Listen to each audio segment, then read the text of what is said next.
Hello.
Let's make it.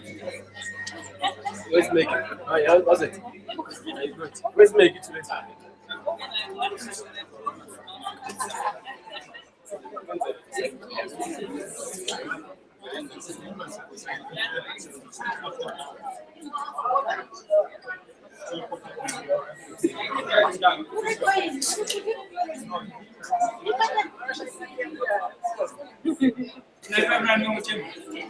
Ya. Vamos fazer outra, vamos fazer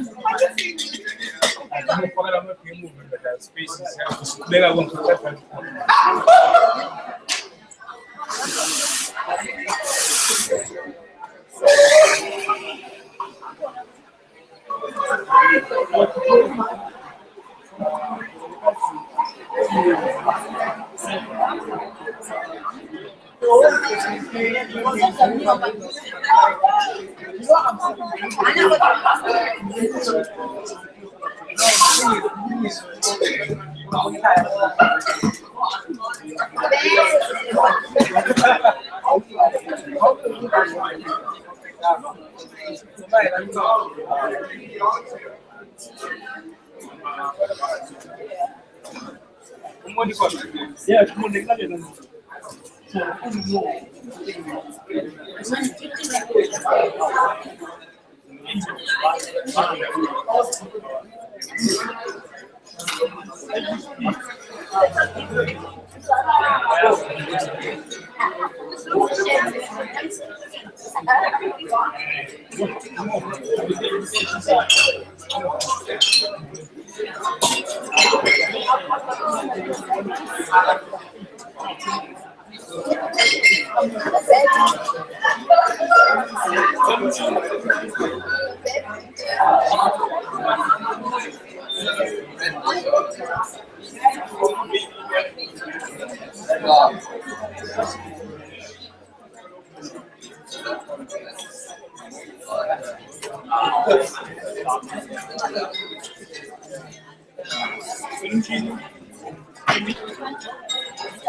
That's a hard way.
Good evening. Can I ask you to start moving in? And I need you guys to fill up the front seats because it's going to get packed tonight. So let's just make sure that those that are coming in last are fitting at the back instead of walking all the way to the front. So can I just ask that you move forward? Thank you very much. Don't be shy. I don't mind. These Ottomans, don't worry. Map, the space is here.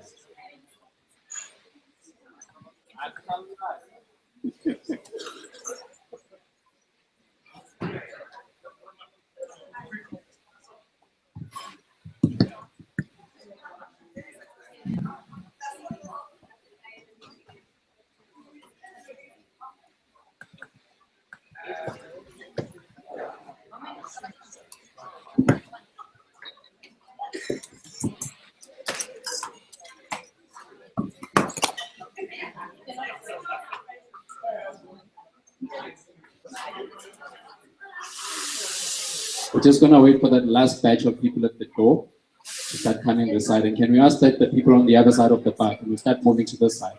We're about to kickstart.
So it's hi, honey. Oh, Hey guys, how's it going?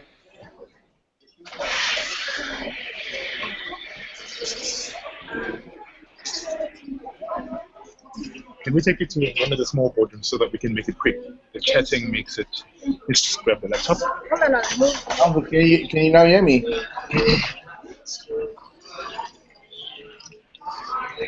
But you get my point.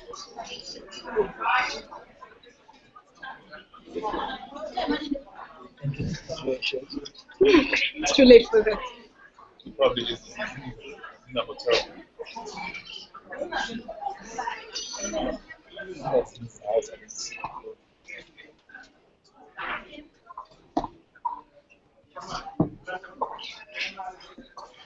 Hello. I cannot. I can hear you.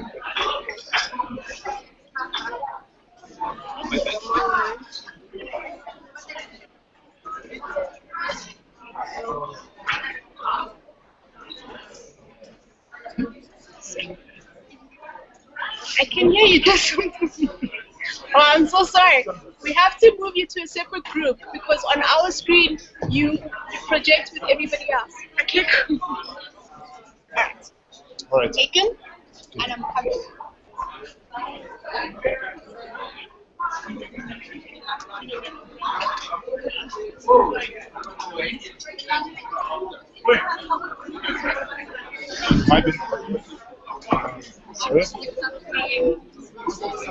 Good evening. Dumelang. Okay. Sanibonani. Okay. It's Friday, but it's not true. Are you at the hookup dinner? Or dinner?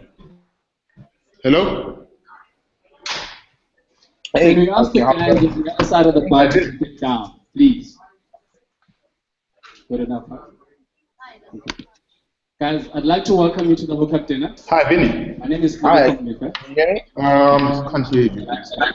And I'm the founder of the hookup dinner. Yes, I don't come alone. I'm anchored by an awesome, and amazing team that makes things happen. And they make this thing look so easy. I would just like to introduce them. I'll start off with the gentleman in white tonight. His name is Pakiso Toketi. He's busy at the back. He's the co-founder. He's my business partner, and we've been walking this journey together since the 90s. We met in Hillbrow, mid-90s, and we became friends. And the rest is history, as they say. And then I'd like to acknowledge our sound guy, Offense on this side. He runs a company called Rent Us Out. The fact that you can hear me is because he supplied the services. We've got Jackie. She's online. She's based in George. When you engage with the hookup dinner on social media, she's the power behind it. She knows how to engage community. Her company is Go Social. And then we've got Jean. Jean tells stories. And the best way to tell stories is behind that lens over there. You can see some of the videos online and the footage and whatever. It's because somebody captures those. With that Josie, Jean does that for us. And then, this thing, technology, yeah? Man, it was picking up really. All right, and then we've got Summertime. The ladies, Raksha and Sands. They're in charge of the brand. They are brand custodians. The fact that we've got such a great looking brand is because somebody put some thought into it and they create magic. I'm actually looking forward to their presentation for tonight. And then we've got Bernard, who's not here tonight. He ensures that we are on media. He's our PR guy. Whenever you see me on TV or you hear something on radio, print, anywhere, it's because somebody's behind that. And then we've got Des from More Wallet. He handles our mobile solutions, and anything that's got to do with tech goes through Des. He is the man there. And he recently won R1 million through the Josie hack. So we're talking about somebody who knows what he's doing. And then I'd just like to acknowledge some of the people from within our community. Okay, then the Life's Good team. The ladies at the back that you engaged when you got in. We've got Londi, we've got Zoe, we've got Sipo. Okay, Sipo's not a lady, so. And then we've got Charlotte. These are the people that kind of make it easy for us to be able to do what we need to do. And then I want to acknowledge Octavius. I call him our change agent. He's the corporate consultant. He's the guy inside. He's the guy who knows what's going on in there. He shares as much as he can to empower the startup movement. And we really appreciate that. And we've got a guy that I picked up at the airport this morning. He's standing over there, Costa. He's from Zimbabwe. And he handles the hookup dinner in Harare. And he's another rising superstar within the continent. And we would love to collaborate with him. And we'll be having the hookup dinner actually later in the month in Harare. And that's because Costa is heading us. And we've got Sepang, who's online. She's watching somewhere. This is in Botswana. In Botswana, we will present Aburoni, as well as, and this was because Sepang has had something to do with that. In Cape Town, we've got Gina and Buyo. They handle the third Cape chapter. They're watching online. To acknowledge you guys. And then we've got Faye. She's probably in the house. Faye represents Tanzania, and she's going to be starting out. That's for pretty soon. So she's put up a couple of things online. And then we've got Jeff from Kenya and his team. I know they pulled up the hookup arrow on the same day. Yes, the opening day of the GES. That's why we make noise online. We're the second trending topic nationally in Kenya, just after and I think that's something to be proud of. And that's because there's youngsters out there that are proud of what we do. And we've got a new team in the house from Lesotho, Saray and Company. They're going to be launching Titus Maseru. Is it next month or this month? Yes. And then we've got, we've got our other boss. Yeah, no, she's Nongu. She's out there in the back somewhere. And she's from IDF, together with Ospulu. They're from IDF managers, and it's been such a lovely partnership, strategic partnership working with them, and seeing how keen from that side of the world things are kind of turning out for SMEs within our community. We're loving the collaboration that's taking place.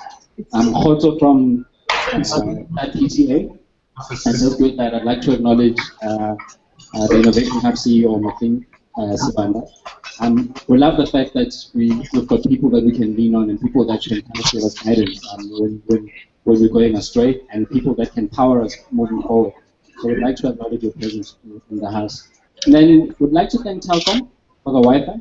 We've got Wi-Fi for the live stream, and we haven't had that in a while because of startups and costs. We kind of scale it. And Trudon is in the house, the new partner. We'll be introducing them later. We're very excited about that partnership. You will know all about it later. And they will be sponsoring the prize for tonight. Of course, we've got the Dragons. They will be introducing them later, and I think majority of you, the reason you heard about the Dragons. I'd like to believe you came to the hookup. Would like to acknowledge Aki. Welcome. He's from 702, and he'll be facilitating the Dragon session for the book. Welcome for that. Would like to thank Open. Open is our home. The space that you are in, it's a collaborative workspace that powers innovators, entrepreneurs, and the like. And for us to have been in a partnership with them for over 2 years, it's been an amazing journey. They've been there for us when we had money and when we didn't have money. So it's never been about money, but it's been about powering the community and the entrepreneurial spirit. And we're actually partnering with them at Workshop 17 in Cape Town. So the hookup dinner will be moving from Haidita to Workshop 17 at the VNA. We're very excited about that, and that's because Open is our partner. We're very excited about that partnership. I've got some students in the house that we do some amazing things with. They're from ISAC, Buma and Tiro. They're helping us to activate the third campus tours in partnership with Levi's Pioneer Nation. We'd like to acknowledge Sarah, the rockstar over there. There's some great things coming out. Watch out. We're taking entrepreneurship to campuses, and it's just about finding the talent and making it happen. Our IP attorneys innovate. We've got a boot camp with them tomorrow. We're pioneering new things, and we would like to acknowledge them. We know they're in the house. Jane from Branson Center, I saw her walking around somewhere. An amazing soul. She came with the whole team, and it's been a lovely journey working with the Branson Center. Majority of our team came out of the Branson Center of Entrepreneurship, and we're very proud of what has come out of there and the type of collaboration that has taken place amongst entrepreneurs. It's because we've got a home.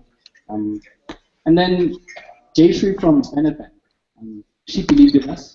The reason we were able to go to Rwanda, the reason we were able to go to Kenya, the reason we were able to visit some African countries was because there's somebody that actually believed and put money behind it instead of just lip service. So we're very appreciative of that. And I'd like to acknowledge some entrepreneurs that have been with us for the journey.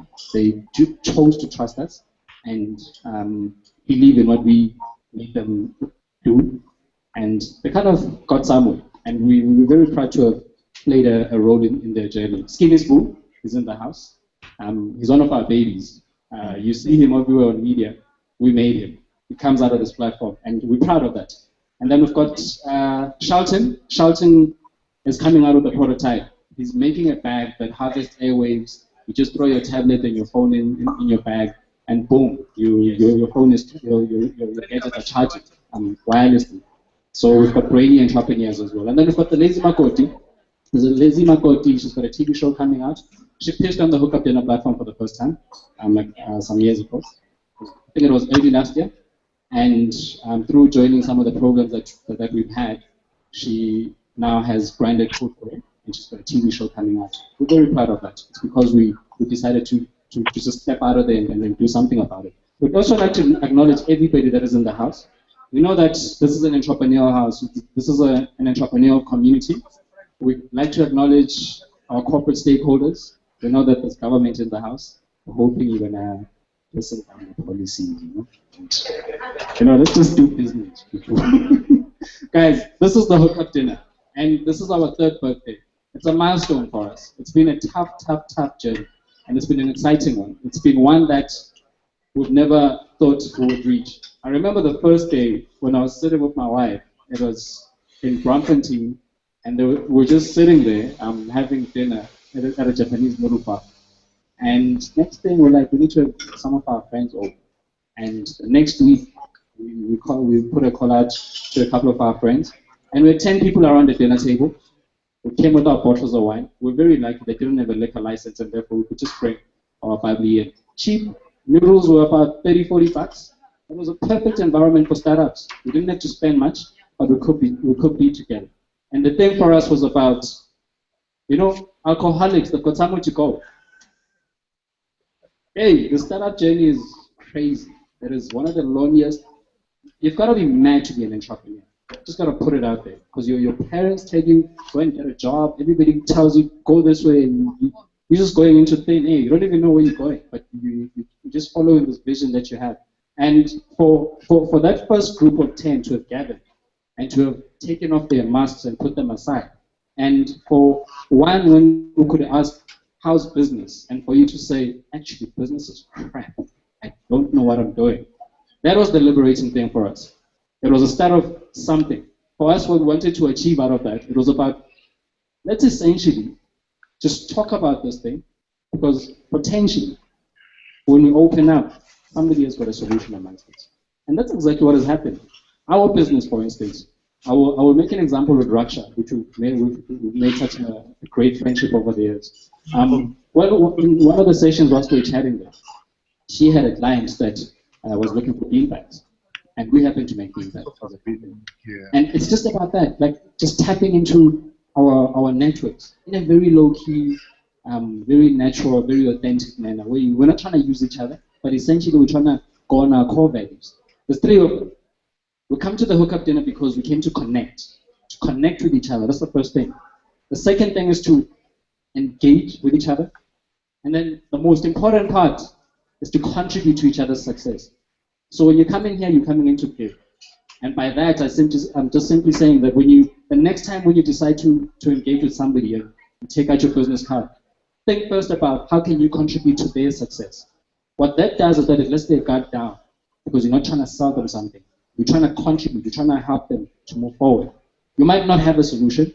It's just about starting up a conversation, a real conversation, versus the practiced speech that we all give at a lot of networking functions that we go to.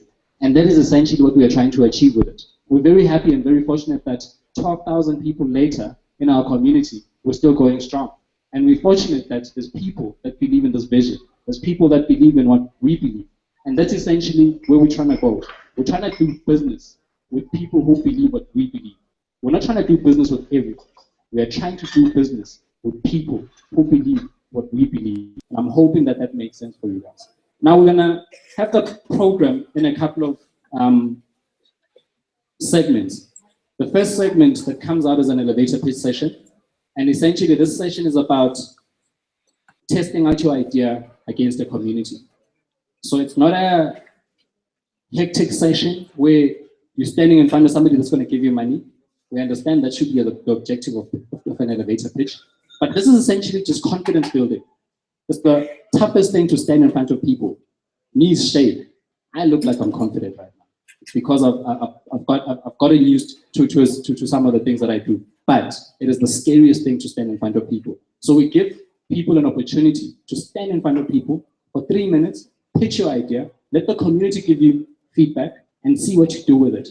You never know what comes out. Sometimes there's somebody from the media who's sitting here who likes what you have to say. They take you on, and the next thing you know, you're a global phenomenon like Skinny Spook. That's essentially what happened. We put him up on the platform, CNN took him on, and then the rest is history, as you can see. He's dressing every celebrity in the country. That is essentially what we are trying to achieve with it. We're not trying to say we're perfect. We're not trying to say when you stand here, you better know your story. We know that you don't know your story. This is why you're standing here. You're trying to figure it out, and we're trying to walk with you to figure it out together. So as we critique the people that will be pitching, I would just like for us to put that at the back of our minds, that we're not here to crush them. We're here to ensure that they grow and they refine their pitch better. So think about that within the feedback that you give when you do give feedback. We've got programs that have been given out. Just remember that as somebody pitches, you've got an opportunity to vote them and critique them accordingly. If you feel that they did well, put an X under 1. I mean, if they didn't do well, put an X under 1. If they deserve to be in the finals, put an X under 5.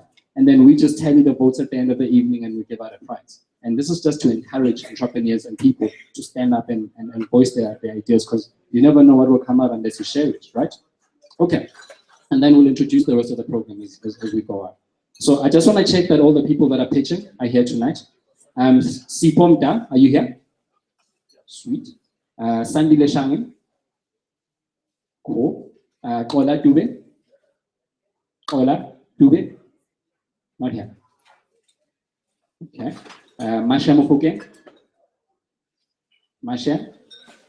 Aha, our baby. Love it. Telin Dumane? You here?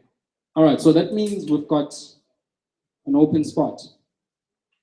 Olatube is not here. Who's got an existing business that wants to pitch tonight? You do? Londi? She's. Just go to the back, that lady will sort you out. All right. And then you'll give me the names of them. She's coming to you. So Londi is that lady with the glasses? Just yeah.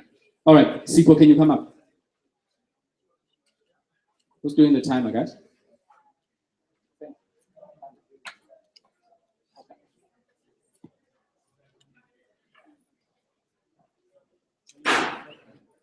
Yes, I think it's on. Yeah. First of all, I must highlight this. I'm not a speaking coach.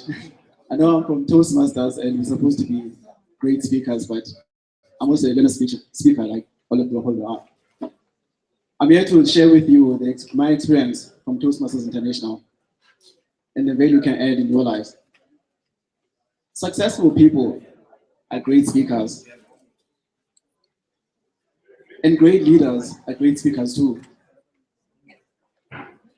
I'm here speaking to a group of people who are aspiring entrepreneurs, who will be successful people, aspiring for great success in their lives. And I want to share with you how we can partner with you as Toastmasters International. We're a speaking community, but you're not a school. You don't come to us to sit in lectures and we teach you how to stand on stage and do your speech, but you learn by doing. Much like you guys do it here, but we just do it more frequently. So you take it through a program where you give 10 speeches, after that you become a competent communicator. That's the same thing we do with leadership too. We train you to be a better leader in that way, to be a better business person and a better leader in our society. Then the other part of what I want to talk to you about is a new club we're setting up called the Social Network. The Social Network is close to what you guys have here. It's also targeted at younger people, younger leaders, and want to make you a better speaker and a better leader. We'll meet once a month, and we actually want to speak to Lebu and see if we can organize something here, partner with these guys. We'll meet once a month, and we'll talk about our aspirations, share ideas, network, and also learn how to be better leaders and better speakers ourselves. And I hope that we can chat about this with some of you, and we can tell you more about what we do as Toastmasters and the social network, and the value add we think we can have in you as a speaker and a leader. One last thing I think I should also just add on that. If you are looking for a leadership training, we by far, I think, the best, because we train by putting you on stage. We train by putting you on stage, and that practice will make sure that when you come here to give your pitch, you pitch it better because you've learned better speaking techniques. And it is probably also the cheapest way you can do it, because for a normal speaking or leadership training, you will probably pay maybe 10,000 for the year. We charge with a 1,000 rand for the year, which is quite good value for money, we think. So please, let's chat about it after the event, and we can tell you about Toastmasters. Thank you.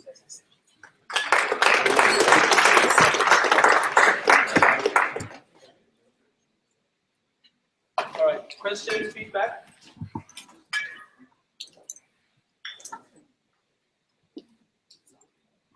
I just wanted to know, how does the Toastmasters make money out of this? Oh, thank you for that, by the way. We are a non-profit making organization, by the way. So we're not there to make money, hence we can do it at such a low cost. The cost we charge is just to cover our expenses. So we don't get paid to do it. We do it to all grow.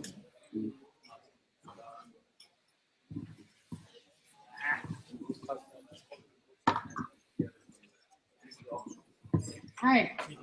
I think it's terrible that you introduce yourself as somebody that hasn't been coached in speaking and then speak about selling a brand that you don't understand.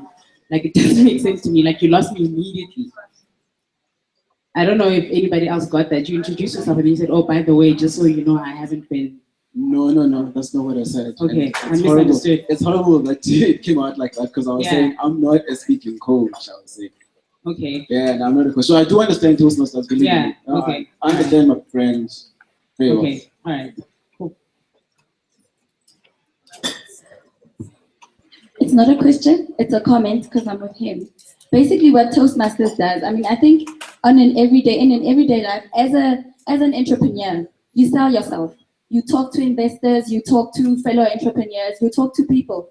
When you step out of the house, you're actually selling yourself. So what Toastmasters does is basically train you to be a better salesperson. You communicate better, your confidence grows. When I started Toastmasters, I just healed from depression and I wasn't exposed to the outside world.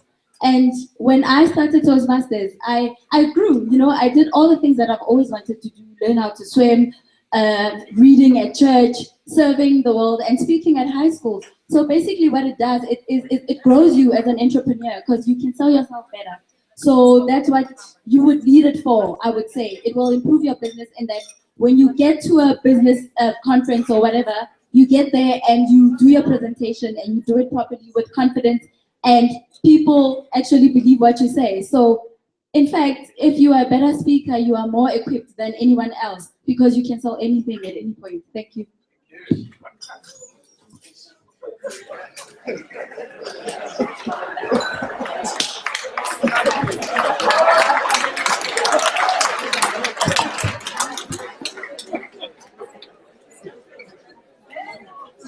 Sorry.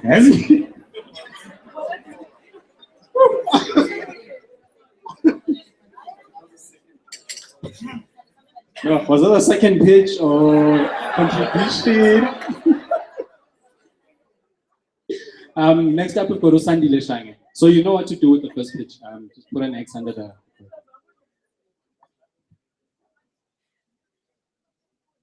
Good evening, everyone. My name is Sandile Shange. And my business is real estate investing. And I'm interested in this business because there is a huge property boom around the Johannesburg city, around the CBD. According to the Heritage, there's 5 billion rand that is being invested in the gambling business city. But my problem here is that not everyone can contribute or can be part of real estate investing because of their income gap. And that's where I come in. Basically, my company wants to do property stock fund. What happens is we're crowdfunding a real estate investing company and they get a profit share of that after the property has been flipped or the rental income has come in. The reason why I wanted to do this is that many people know that every business operates around a property. Every money that comes from the land. So it's best to invest in the land. That's basically why I wanted to do this. But not everyone has the money to invest in it. So my target market is basically people who are earning less than 10 grand. Basically, I can go to an equity partner, go to them and ask for R1 million, and then they can be an equity partner in a business. I actually can just go to 500 people, ask them for 2,000 rand, and then they get a profit share per deal that I do, whether it's per flip or per rental property or per rental investment over time. That's basically what I want to do. And the second problem that I'm trying to solve is that many people invest in their houses. And for whatever reasons, after years of paying this house, they end up losing it. Maybe because of a deceased person that was providing for the family, or maybe because they just hate their wives after 15 years. Whatever the reasons may be, I capitalize on it. I come in, tell you that I can invest in your property versus you selling it after 90 days. I can do it within 14 or 17 days with my team because I cover the cash fee. You take that property, I give it to you, I buy it at a loan to value of about 60 to 85%, and then sell it for a profit. And my property people who have invested with me get the property share. per 1,000 Rand or per 2,000 Rand. And that's the aim of the property investing as a crowdfunding. If there's any questions now, I'd like to take them.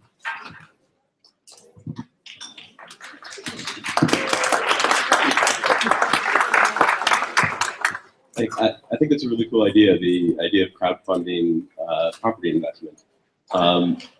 The thing that the big question I have is, with any sort of investment like this, the people in the fund that you're investing in are really important. So in your pitch, I really want to know more about why you are the right guy to be doing this. My first property investment, I made a 44% loan to value when I bought it, with a good team of people who are support structure. A 44% loan to value hardly ever happens in any property investing. And then when I bought it, I made money when I was selling it, when I was still building it. After having built and fixed the defects of the property, I made double the rental income because I do it sectionally. They can see this. I have proven facts that I've done this before and I can do it again. And besides, right now on the 11th of August, there's flipping for property seminars, and then there's as well network marketing for property investors that you can go into. Also, there's the government property fund that funds people like me that I'm currently going under as mentorships. So if you don't have the money and I have the knowledge, why not partner to each other? Okay, I've got just, I think, one question. How much do I contribute, and do you have an administration fee on the amount that I contribute with your stock fund? You contribute a 2,000 Rand fee, and it's targeted at 500 people contributing a 2,000 Rand fee. And then, do I stop or can I continue answering the question? Okay, fine. You contribute 2,000 Rand, and you get from your 2,000 Rand, you get a profit share of whatever flip that we do per person. Hi, Satina. You've got a great idea, but what I would want to know is, can you give more information around the risk? How do you protect people that are giving their money to you, firstly? Secondly, where do you keep this money? Because it sounds to me like you keep it in just an account sitting there waiting for its next use. I could be wrong, so I want to know more about where do you keep this money, how do you make sure that it keeps growing, and who is backing you from a financial perspective should you lose this money or not see any growth for the people who are investing. All right. First of all, the idea is surrounded around getting a trust fund, a trust account where the property stock firms that are currently existing can put money in, and they can be trustees of the account where maybe Istokfela Sako has invested 50,000 Rand and we have one person who knows what the fund's doing in that account. When I have a property available, I give them the prospective profits that come from this property, and they can invest whatever they need to invest. So basically, I make my money when I buy and collect it when I sell. And that's how I can legitimate the risk. The money is never spent until there's a property available to spend it, and then there's projections in it. That's when I make my money. The loan to value will tell me how much I can make from this property. Market research.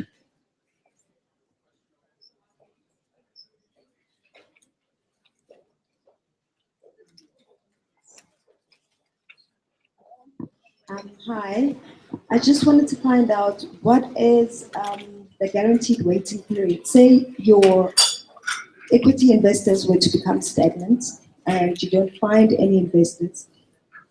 How do you make sure that after a certain period there'll be paybacks to the investments that the people make towards this fund? Okay. The properties that I'm investing in currently are properties that are high in demand. How I can guarantee that is that the release on there's 25,000 units that are being produced by property developers right now at a very high cost per square meter. And I'm renovating old properties that are being used before, and they have very big lands. So the value for money guarantees me that there will not be a shortage of demand, because currently there's a million units that are affordable, that are needed by the current South African market. And only 25,000 are being produced per year, meaning that 40 years later, this demand will be met. So currently the demand is so big that people will invest and buy these properties. And that's how I can legitimate that you can get the rest, your money back. And if you can't get your money, I've done many deals without using my own money. I've done many deals with banks, many deals with other equity partners. It's a networking thing where you have people who are property investors selling their properties to other property investors, where if your portfolio is not making a profit, you can always sell it to another property investor.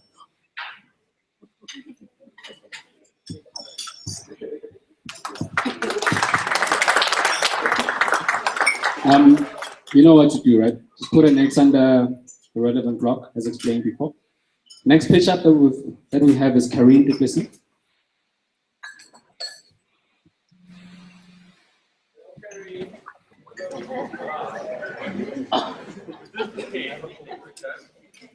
Excuses. Yeah, hold on. Hi guys, I'm Karina. I'm from Retail Bridge. This is Marco, my co-founder, also from Retail Bridge. He's the techie one, I'm the touchy-feely one. So currently we are busy building an app for shoppers. So we are in the phase of developing our MVP. We're planning to launch the beginning of next year, so January, latest Feb. So basically this app, what we're doing, it will be a central app. Phase one will be navigation through malls. We're using iBeacon technology. So whichever mall you go to, you will get an app. You can download the app. You will be able to navigate to either by brand, by store. That's an iBeacon, it's pretty cool. So you can say, I want Guess jeans. It will navigate you to Guess or Guess or whichever store sells Guess. Also part of phase one, the stores would actually be able to send push messages over this app, special offers, etc. Phase two is where it gets really interesting, because then we're getting store data, where we will be able to tell stock levels. So before you go to the Woolies, for example, if you're not a customer yet, but before you go to the Woolies, you can import your shopping list and you can say, well, they don't actually have the Kerrygold butter that you're looking for, so rather go to Pick n Pay without wasting your time.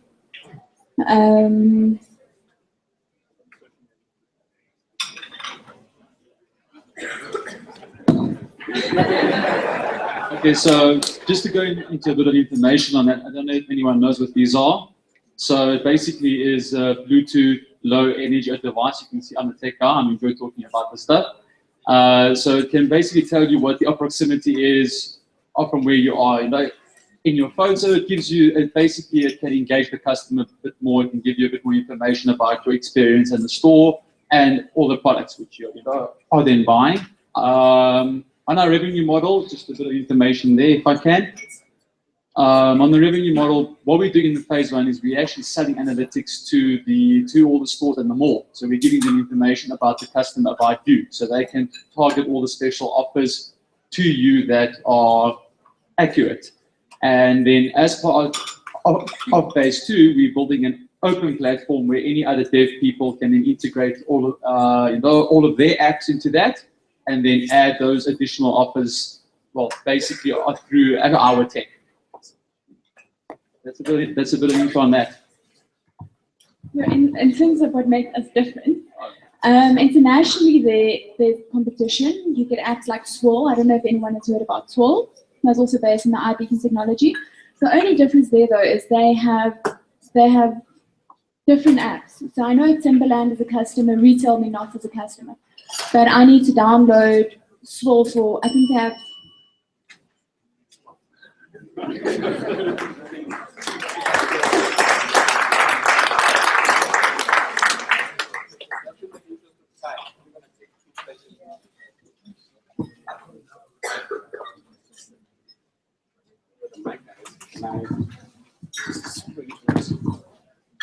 Good evening.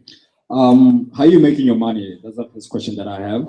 Secondly, is it a web application, mobile application, USSD generated application? Okay, so our money in phase one will come from the shopping malls. We already have a bit of traction with the shopping malls. They'll be paying for the analytics because we can tell them exactly how their consumers actually move throughout the mall.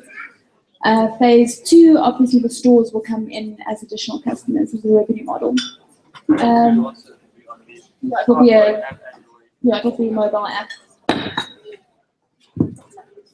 I'm into aviation and architecture, and I want to know: have you guys considered creating an app, same model and everything, for airports, for people that don't know how to navigate from gate to gate after they checked in? That's an excellent idea. Well, just to go into a bit more information on that, our key with the app is that it becomes your experience. It becomes an omni-channel experience of your shopping.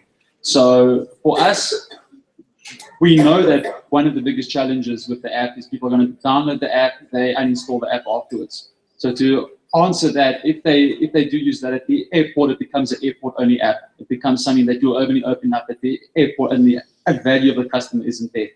So for us, our eventual goal is to become the app, the only app that's only for almost all your shopping, integrating all the other channels.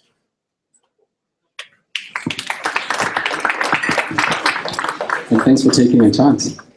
Sorry. Let me take you too. All right, next up we've got Masha Mufuke.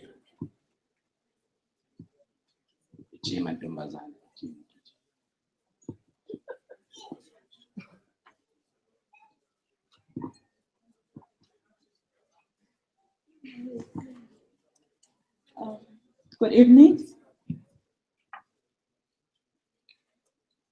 What if you could dress your home? Yes. What if you could dress your home in a way that when people are looking at it, they see your personal touch and how stylish you are? Wouldn't it be nice to be defined by the way your home look? Well, when other ladies do hair makeovers, image makeovers, etc., I give your home a face makeover, giving it that modern look with a maximum security. So, what is it that I'm doing? I offer customized aluminum windows, sliding doors, and short-run doors. Why am I doing this? Windows and doors play an important role in any home or property because they give ventilation, light, safety, and security. And with my products, which are aluminum windows and doors, they give you more than that. Durability, value for money, efficiency, and they don't rust. To whom am I selling my products to? I sell my products to both commercial and residential properties, construction companies, architects, government departments, and like offices like us. Who are my competitors? My competitors are little guys around my area, which are men,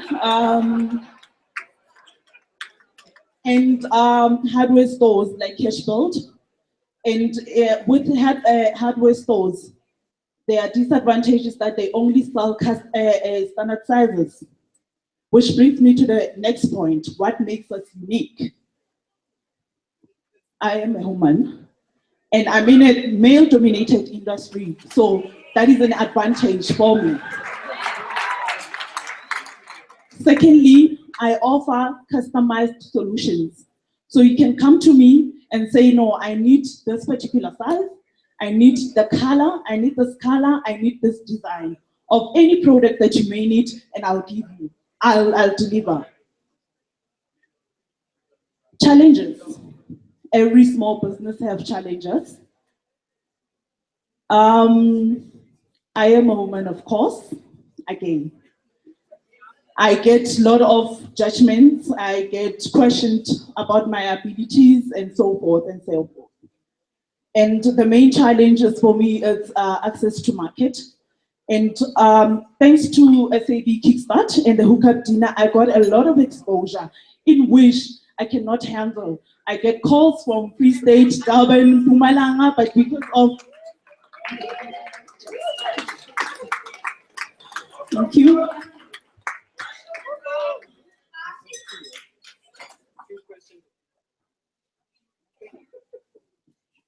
Hi. There's something called the aluminum beneficiation by humans, basically, with the people like you. I think you should Google it and apply within the next 2 weeks because it's closing soon. I did attend the session for it. Yes, I'm up to it.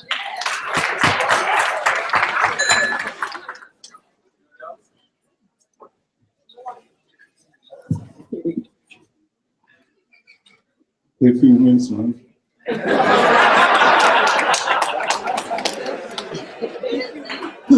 Thank you. You offering video product. You exporting them? Not yet. I just want to concentrate locally and be known locally before I can go to other countries. Of course, there has been discussions around delivering to places like Australia, but I need to fully deliver locally in South Africa before I can jump to other countries and go to Africa before I can even go to other countries outside Africa. So your question is not yet. I've not gone to other countries yet.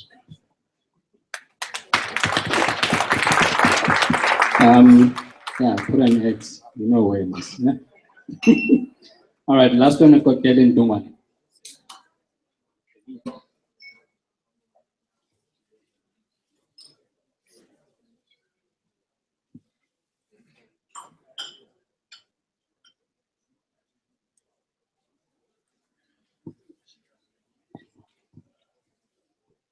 Good evening, everybody. I'm being the founder of Rupert Shuttle Services. Rupert Shuttle Ashton was mainly formed due to when I was going on my maternity leave and I was thinking I was going to have a boy.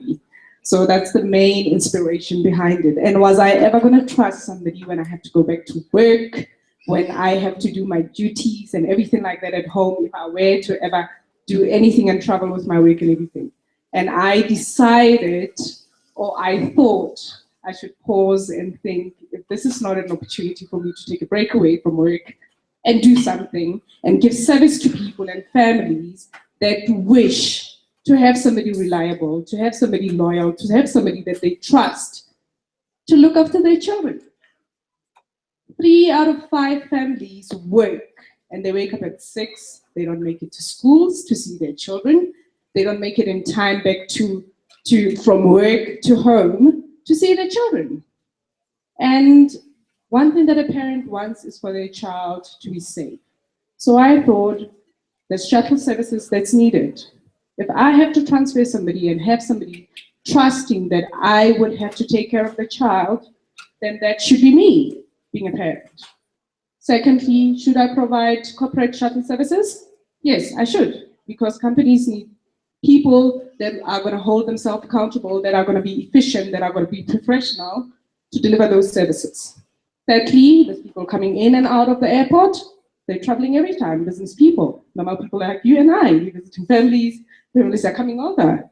I'm there to give that service, to make sure that once you land at the airport, everything is smooth, because after you check in, those long queues of checking in and everything like that, you know how international arrivals are. So when you're done, after the 45 minutes, all you want to do is settle in before you can get to the Gautrain. Let's forget the Gautrain. Let's just forget that. You want to relax and have somebody taking care of you. That's pampering. You're pampering yourself at the same time. And fourthly, group tours. There's families, there's corporates again that are doing team buildings. We're always trying to always try to look after our employees and everything like that. Or just friends or parties. Somebody's graduating in the family. Who wants to get drunk and get arrested by the metro? Nobody wants to do that. So this is how the Rupert Ashton Shuttle Services was born. So I thought there's a huge market. Evidently, there's been so many reckless driving in South Africa and everything like that. So we do need that. And I thought Rupert Shuttle Ashton should be the company that provides that. In more, we vision the company to grow, but mainly we want to start off. We've been lucky to. Oh, thank you.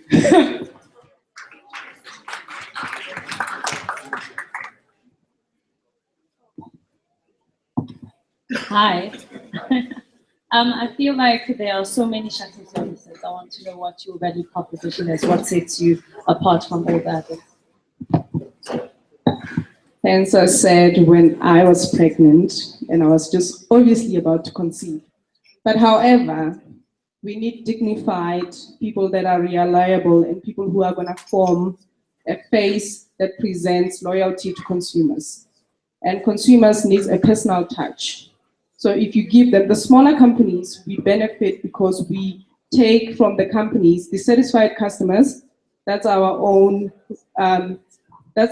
benefit. So any dissatisfied companies we can take from any other big companies that have been in existence for 50, 100 years, we can take those. That's our opportunity. And again, other people just want to have a company where they have a relationship for a long term. And we give them that in the smaller margin market.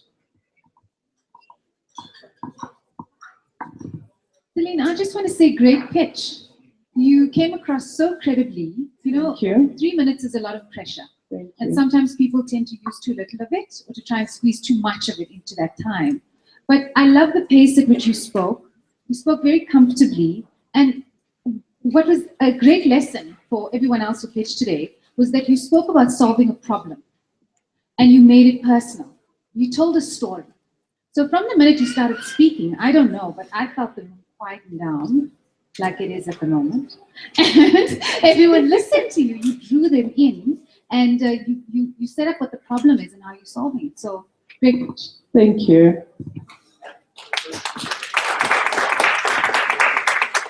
All right, you're gonna put an X under it. That's it, almost. I can't be repeating what needs to be done around it. And then after you've done that, all that needs to happen from there is to tear it down the middle, and you'll be passing it to your right. Yes, this way. Your left, my right. You just tear it down the middle after you've done the voting, and you pass it this way. And our team will be collecting it, and a decision will be made at the end of the evening. And then the next part of the program, just quickly, Nonko, where are you at? Come closer.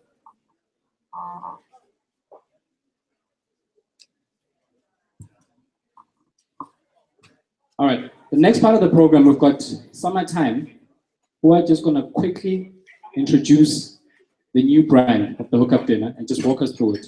But then we introduce the dragons after that. Please quickly pass the votes that way so they can be collected. Thanks, Lebo. We won't use too much of your time. Where's my partner in crime? Oh, is that right? Oh, I left it there. Yeah.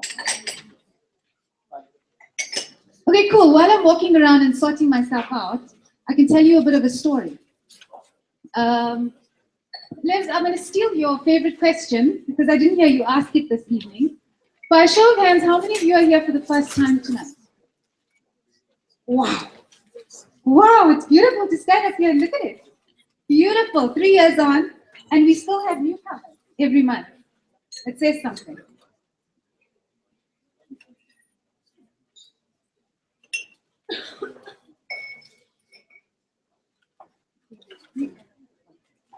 Thank you.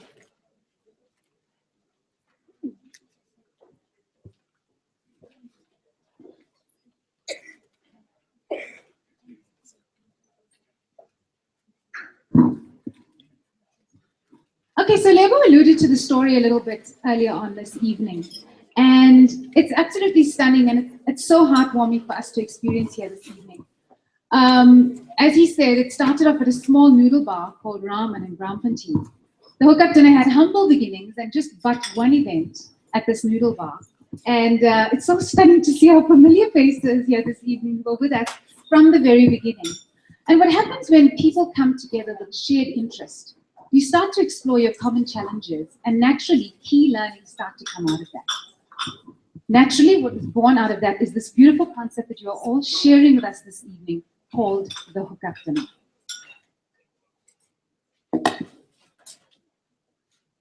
So this concept really spitballed. It went like wildfire across the country. As you can see from this beautiful array of pictures behind me, the concept started to become solidified. We've got a beautiful big sponsor in our back pocket to help us go national. And the format started to get quite solidified. So the beautiful concepts around what you've experienced here just now, the Just Pitch 180, the networking mixer, and our guest rainmaker became big draw cards within this movement.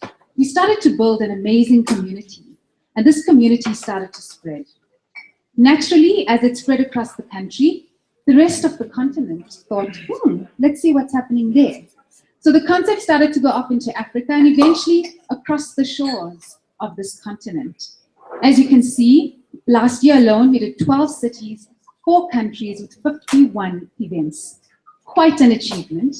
And it's kept true to its core of connecting, engaging, and contributing to each other's success.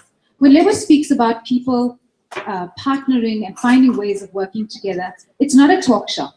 This team lives the ethos of this brand.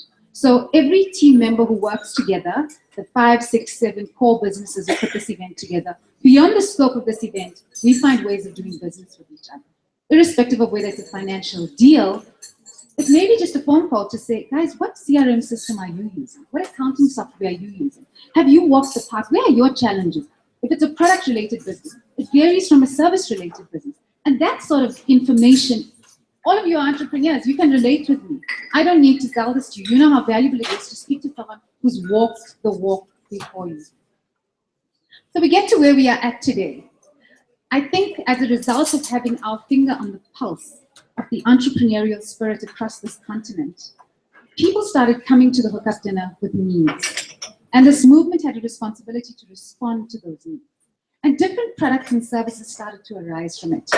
2 years ago, the concept started, the movement started playing around with different initiatives that needed to happen. This was purely as a result of what people were saying to us they needed. You'll hear at the end of this evening again, Lebo will say to you, these are our email addresses, this is our Twitter handle, give us your feedback. And the feedback's taken very seriously. What's happened as a result of that is the need to take the brand to the next level. That's why we're here today. Sans and I run Summertime, and we take care of the Hookup Dinner brand. In taking this brand to the next level this year, the journey of which already started last year, we proposed to the team that we put a branded house together. As a result of that, this gorgeous acronym, which from the beginning, when we were tasked with developing this brand, from the beginning I said to Sans in the conceptual phase, I said to her, it's THUD, THUD, THUD, THUD, THUD. It's a heart, it's a pulse. It's the spirit of entrepreneurship across this continent. And 3 years on, the THUD is there. Continually connecting, engaging, and contributing to each other's success. And this is how the story is growing.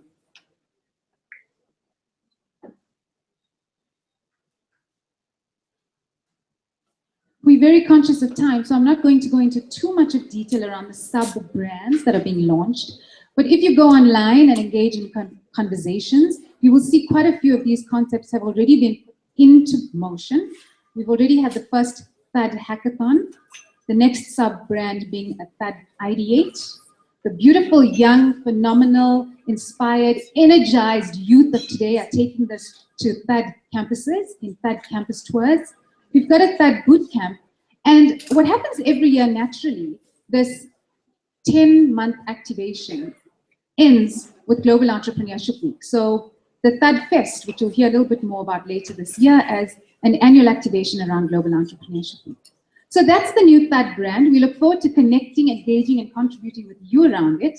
And we'd love to know what your thoughts are on it. So feel free to engage with us, THUD brand or Summertime brand, around what you're feeling about. Thank you. Thanks, Rafa. All right, that was just so that you don't get shocked when you see the new logos online and like, what's going on now. We are evolving, and we're hoping where we're headed, we're gonna move with a whole lot of people amongst us, and with the sub-brands that we've introduced. There's been amazing things that have been happening, the talent that has been coming out of that. has been crazy. It's been phenomenal. It excites me each and every time when I engage with new people. So hopefully we'll be engaging with some of the initiatives that we have. There's a lot that we do. All right, next part of the program, we're gonna introduce the dragons. We'll ask them to come and sit up here. I wonder what it feels like to be called a dragon. I'll start with Gil because I see him there. Boom. And then I'll ask Ospulu come up next. I'll ask Vusi to come up. Then I'll ask Lebu to come up. And then we've got Vinny joining us on Skype. Tech team, do your thing. And then, of course, almost lost that one. Then we've got Aki, who's going to facilitate this session. I'm excited. Thank you.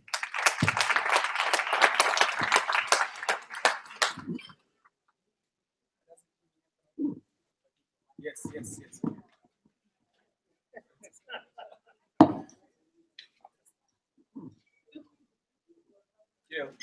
How you all doing? How many entrepreneurs are in the house? There's an overload of entrepreneurs this evening. Okay, so my name is Aki Anastasiou, and it's a great privilege and honor to be here tonight amongst the other dragons. It's like super, the energy here is absolutely amazing, so give yourselves a round of applause. I'm just loving the energy. So please welcome, the most important people here tonight, the dragons, as they've been introduced. So give them a big round of applause, please. So do we have Vinny Lingham with us, standing by? Is he there? He's in California. He's doing something. Please tell him to make sure that he's wearing clothes, okay? We don't want that out of the shower look like we had last time. It was a bit embarrassing. Vinny, are you with us? Can you see us? Hello. All right. We'll try and get him on very, very shortly. Oh, there he is. Hello, Vinny. What's wrong there? There he is. Hello. He's wearing pajamas. I told you guys. Vinny, good evening. Can you see us? Can you hear us? Okay, we're sorting this out, guys. Can he hear us? All right. All right, we're getting it on the big screen. All right, give us a second over here. So just to give you all a heads up, we're actually very, very privileged tonight to have all 5 dragons with us. It's absolutely awesome because as far as I'm concerned, these are like some of the smartest entrepreneurs in the world, and it's a great privilege to have access to them here tonight and to have you engaging with them and you asking the question. It's all about a book called I'm In that will be released sometime in September.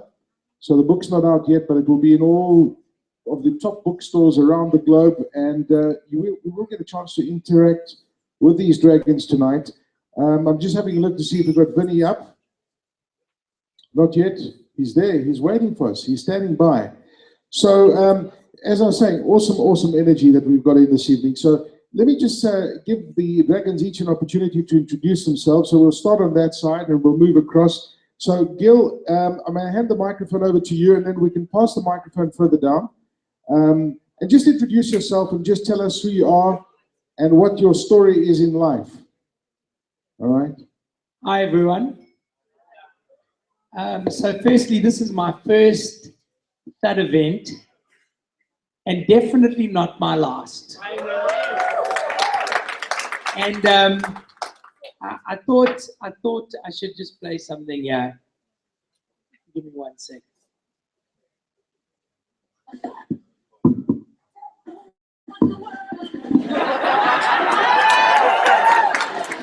I love seeing.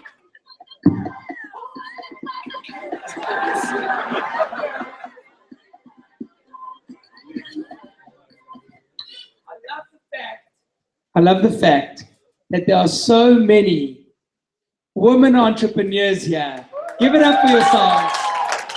Very cool. It's and I'm going to hand it over. No, I just have to say this point. At our business today, at the Creative Council, we had a Women's Day event, and I said something that I really believe.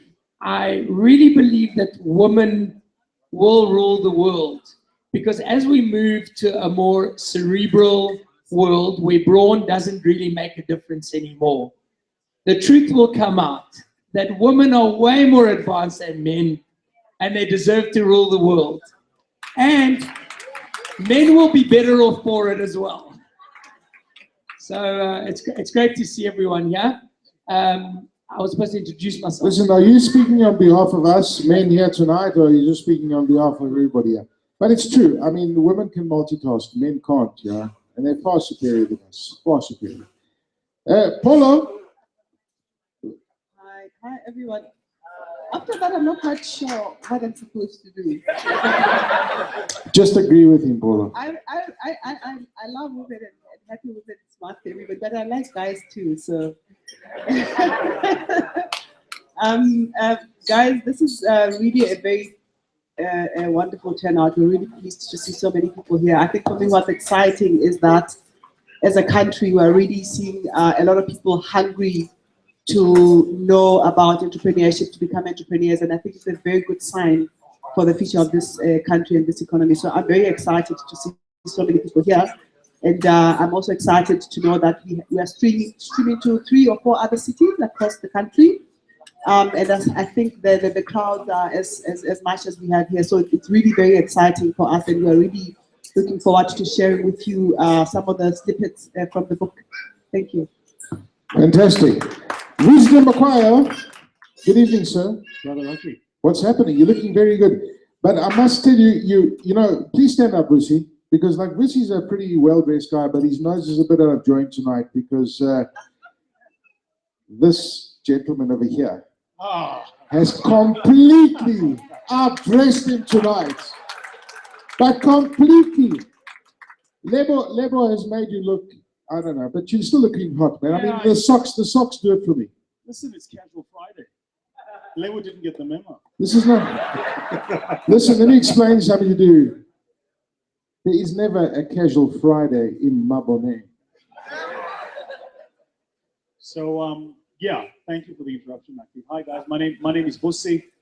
Privileged to have been on the show with these amazing, incredible entrepreneurs. I'm hoping today to share some ideas and get a sense of what's going on in some of your minds. And I just share full of sentiments around the energy in this room. It's absolutely electric. And I suppose the challenge we face in this country is turning that energy into kinetic energy so that we all do things that are actually going to change this country. And I'm hoping in the exchange today we'll share some ideas around how to do that. And I'm going to give over now to the shorter, less good-looking version of me, Lebo. Vusi, thank you very much for that introduction. I appreciate it. Guys, it's good to see you again. I think I've been here before. Pulu, we've been here before, right? Before that other session, it was amazing. And today I came because I thought this was very, very important. I was supposed to be playing co-op with Durban today, and with Second Club, so and I think because I thought this is very, very important, I decided to I'm definitely coming here because I think it's about time I share some more ideas with you guys. So my name is Lebo Kumuluza. I'm from New Brighton. I don't have much of a speech to say, but all I say is that tonight for me was extremely important because it's very important that we share ideas with you guys and continue to mentor you guys. Thank you so much. Awesome stuff. Thanks very much, Lebo. And you can see him on the screen at the back. He is doing his stretching exercises. He's wearing his pajamas because it's like early morning where he is at the moment on the west coast of the USA. Vinny Lingham, how you doing? Can you guys hear me? Yes. Cool. So, Vinny, tell us a bit about you. Yeah, I'm obviously born in East London, of all places, slummies. Anyone from East London in the crowd? Yeah, there's a few people here saying hi to you. Yeah, went to UCT, went to Durban for a couple of years, left USA 7 or 8 years ago, and serial entrepreneur, built a couple companies, and yeah, I found I could mostly yeah. Fantastic. It's lovely to have you with us. Thank you very much. So Vinny will be here. So you know what? This is a very much an interactive session, okay? So when you have a question, you want to shout out something, you want to find out something about the book, you just raise your hands and ask the question, okay? But I mean, let's just go back to basics, guys. Entrepreneurship, this is what it's about tonight, okay? I mean, you've seen the pictures, you've picked up the energy tonight. Is everybody an entrepreneur? And is an entrepreneur, can you just call yourself an entrepreneur? What in your definition, according to your book, defines an entrepreneur? Because I've met a lot of people who think they're entrepreneurs, but they're actually not entrepreneurs. Woozy, you want to take this one? Who wants to take a shot at this one? Way too hard for me, so I'll give it to Paul. Okay. Okay. Yes, I know. You do see you all the time, but anyway.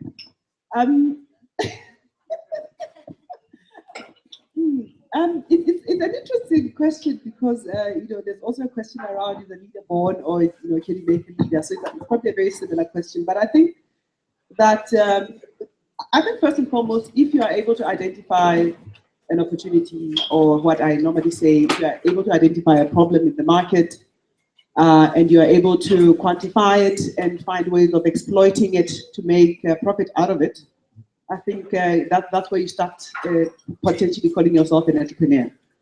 So there has to be a very clear problem, which actually is an opportunity. Then there has to be a very clear way, or you have to find a clever way, or find a solution to that problem and actually exploit it. So I think that's the fundamental. And I can say a whole range of things about it, but I think I'll leave it there for now. Yeah. I mean, Vinny, I look at you and I've been watching your progress, and I admire you, man. I mean, you just took companies and you have a dream, you followed through. In my mind, you're an entrepreneur because you've done some amazing things. But what in your mind defines an entrepreneur, and what advice can you give to entrepreneurs that are here this evening? What differentiates you from so many other people?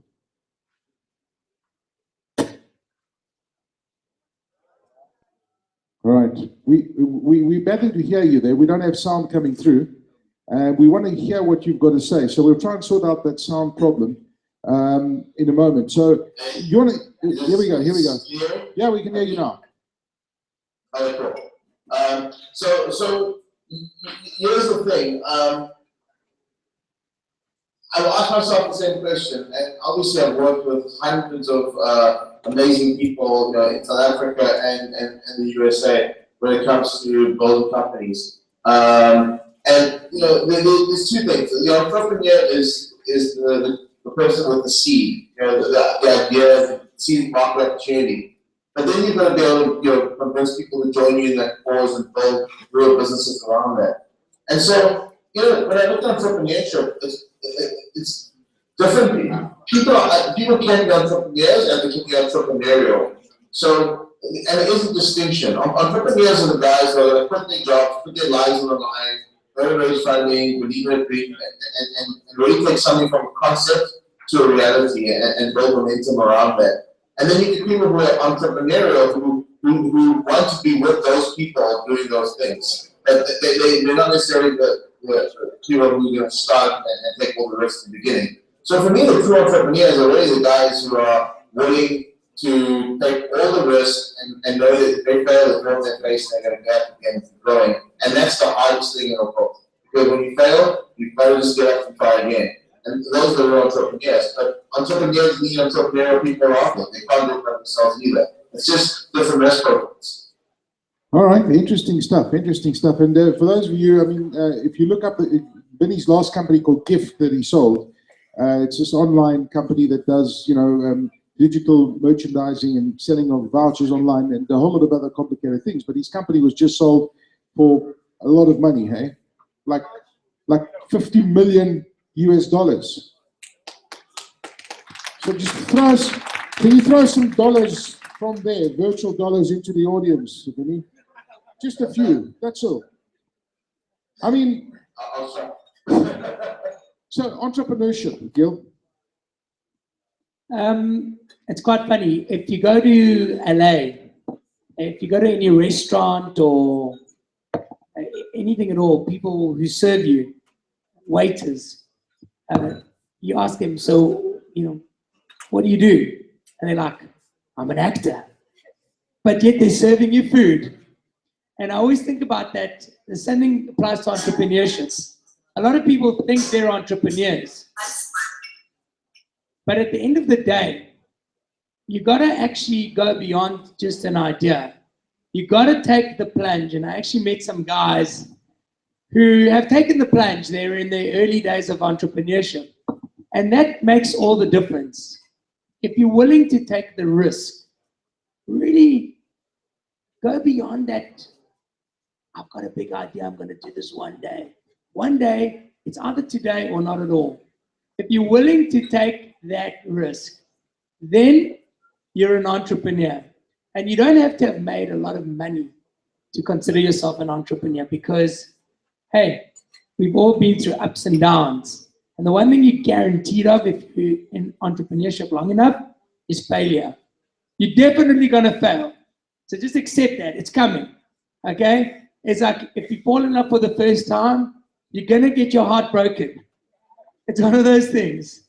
Okay? The question is, the difference between entrepreneurs and non-entrepreneurs is one falls down and goes back into corporate, and the other one falls down, dusts themselves off, and carries on going. That's the definition of an entrepreneur. Nice. So Lebo, you know what? You started at some point, and you've made yourself an incredibly successful person today.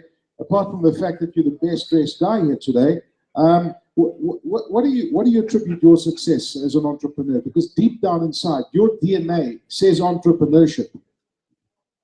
Guys, I think for me, the most important part is that I think it's always important to identify your talent, because your talent always gives you that competitive advantage.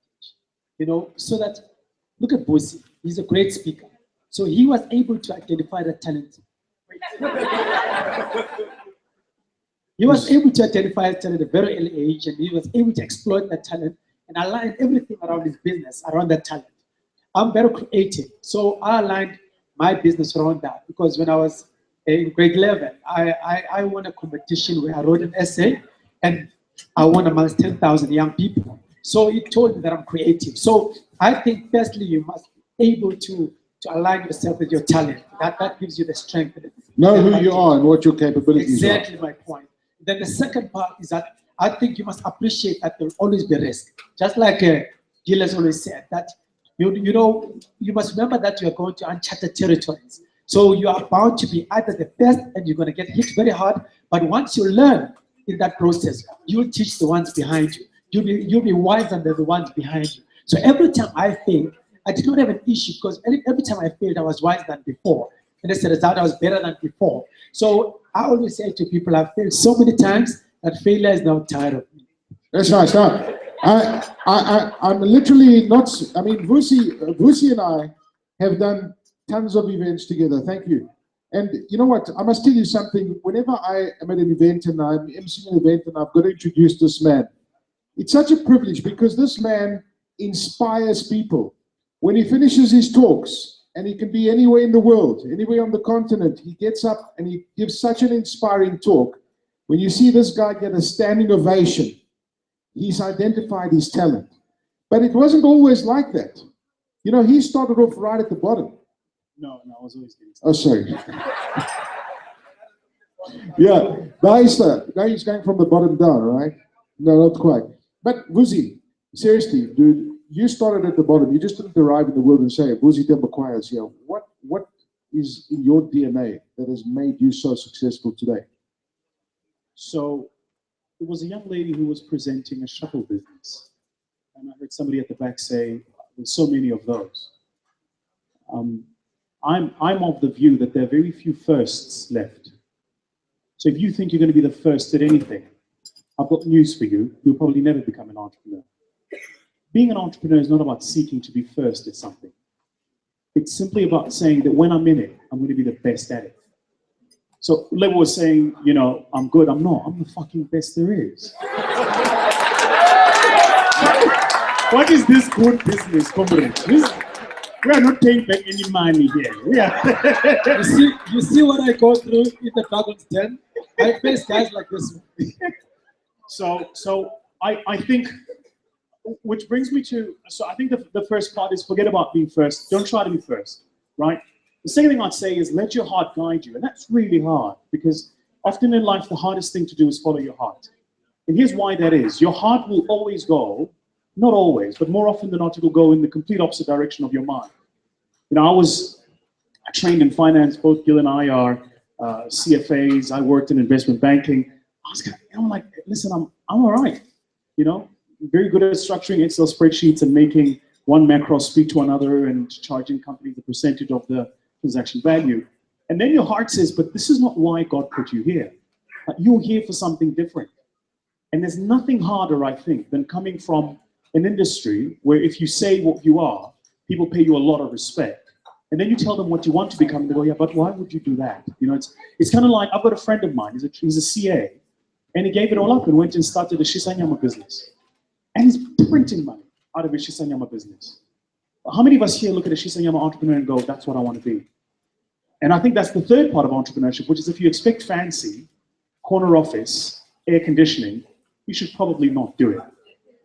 I worked 6 years before I could actually wear a suit to work. Because it just wasn't practical to wear a suit to work. If the printer breaks, you're fixing it. So why are you wearing a suit?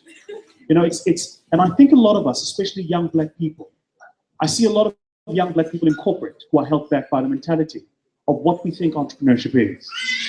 When you're walking into a corporate, there's an HR department, a marketing department, a risk department, finance. Those support functions are built. When you are an entrepreneur, you are HR.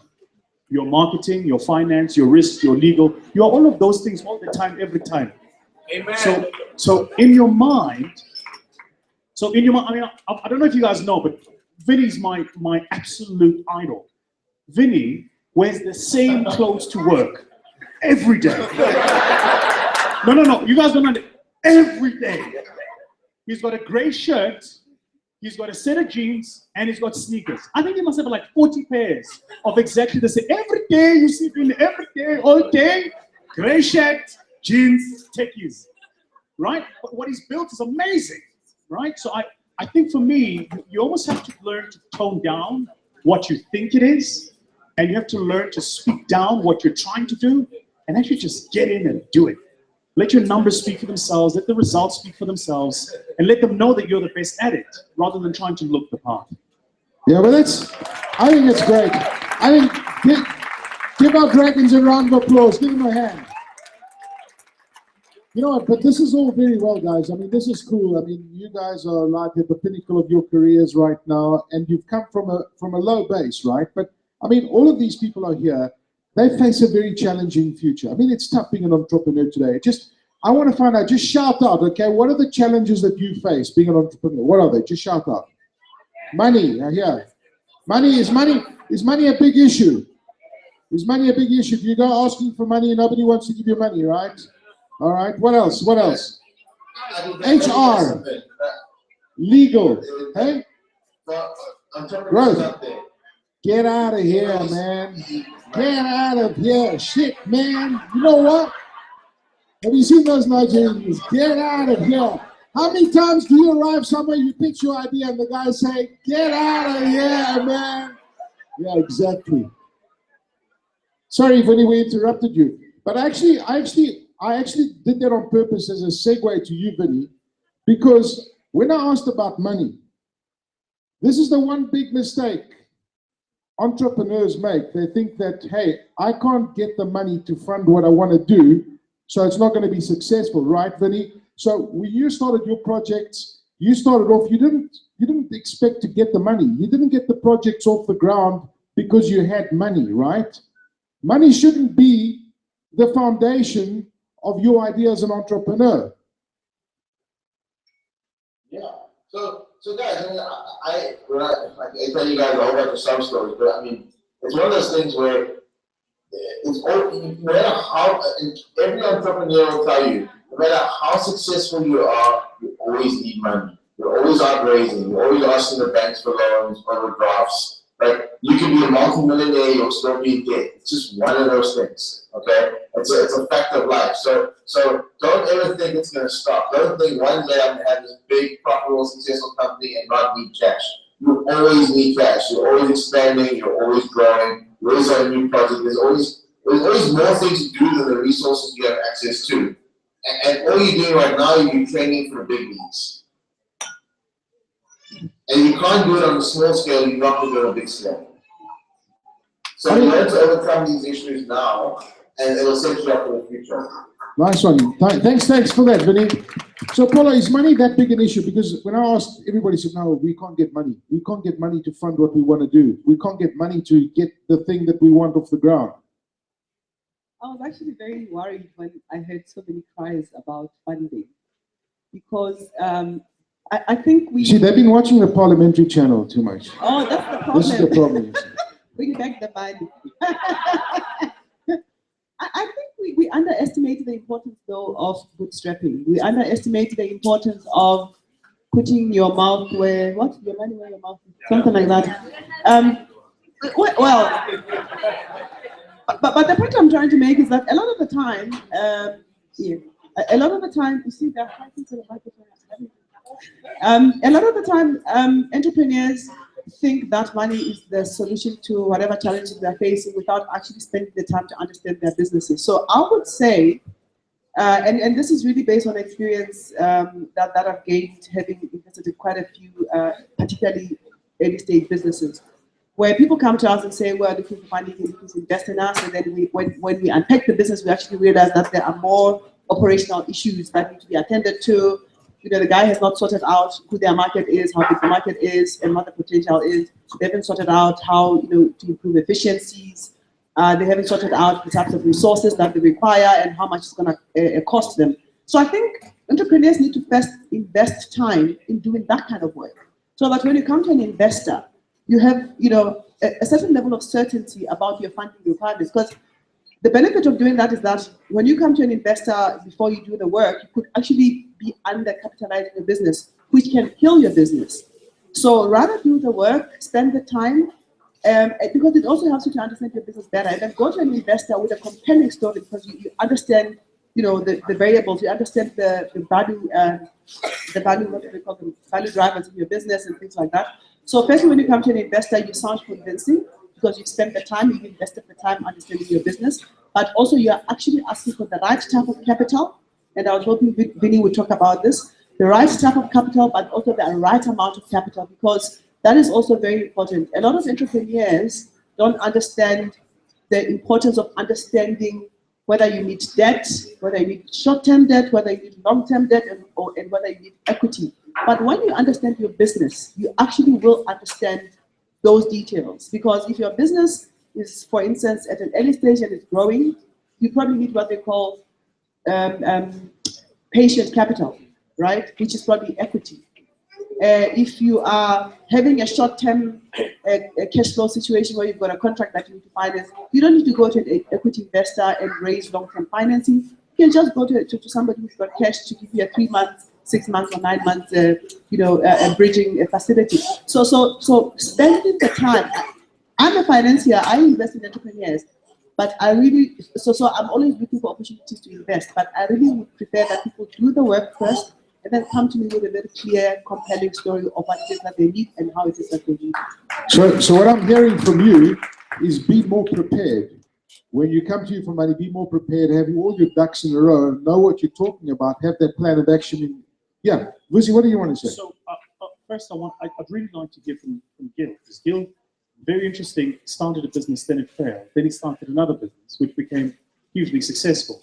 But in the process of that, he's gotten partners in his business. And personally, as an entrepreneur, I'm always fascinated when you get other people in the room to start having conversations about how you're running your business. So I'd like to hear from that. But before that, I just want to make a quick point. So, interesting story, about 4 months ago, I'm at the airport and I'm checking in. You know, when you check your stuff in and they say to you, take your bag there, must be red, there. So I go to this thing where they wrap your bag, and there's a young lady standing there, and she takes my bag and she wraps it, then she looks at me, and then she tilts a couple of ways, and she starts having a bit of a fluff. She says, aren't you Vusi? I said, yes. She says, I've got this amazing business idea. I'd really like to try it. I get this maybe 100 times a year. I'm sure all of us do. But I'm like, here's my card, call me. 99% of the time, people never call. When they do, they email. When they do, it's a long email with no story to it. So anyway, she basically says, okay, so I'll call you. She rings me up. Says, Bossy, I just need 50 bucks. No. Now I know what you're thinking. I just need 50 bucks. I go, no, what do you mean? Then she says, and I'm willing to come to your office and shine your shoes if you give me 50 bucks. Immediately, now listen to this, my entrepreneur mind kicks in and goes, hold on, you have to get to my office, there's a cost to get here and a cost to go home. Then there's a cost to your time and labor. You're not really gonna make money out of this 50 bucks. So I said, how are you gonna get here? She says, oh, no, don't worry, I've already got to organize the lift. So she's eliminated the cost. See, entrepreneurship. Rocks up at my office and I said, listen, my shoes don't need a shine, here's 50 bucks. I'm like, but for good measure, here's 200 bucks. Go and do something. Disappears. If you go today in Menlyn, there's a, whoa. Let me take it, let me just take it for you. That's okay. It's his wife, Tembakwayo. It is my wife. Oh, It is my wife. She just wanted to see how things are going. But, so anyway. His wife 3 is really right. If you go. So, I've never seen him so flustered, ladies and gentlemen. Sorry, I was rude. Sorry. So 200 bucks. They disappear. So I'll give it 200 bucks. Yeah. If you go today to 27 Boxes, which is a mall built out of containers in Menlyn, she's actually got her shop there. So she went to about 10 of us. She raised 200 bucks plus minus. She ended up with like 5,000 rand. And then she went and got a space for rental. And she used the 5,000 rand as material. She's running cash flow positive from month 1, profitable from month 1, and zero debt and equity. Now, in my books, that's entrepreneurship. Yeah, absolutely. What a unique approach as well.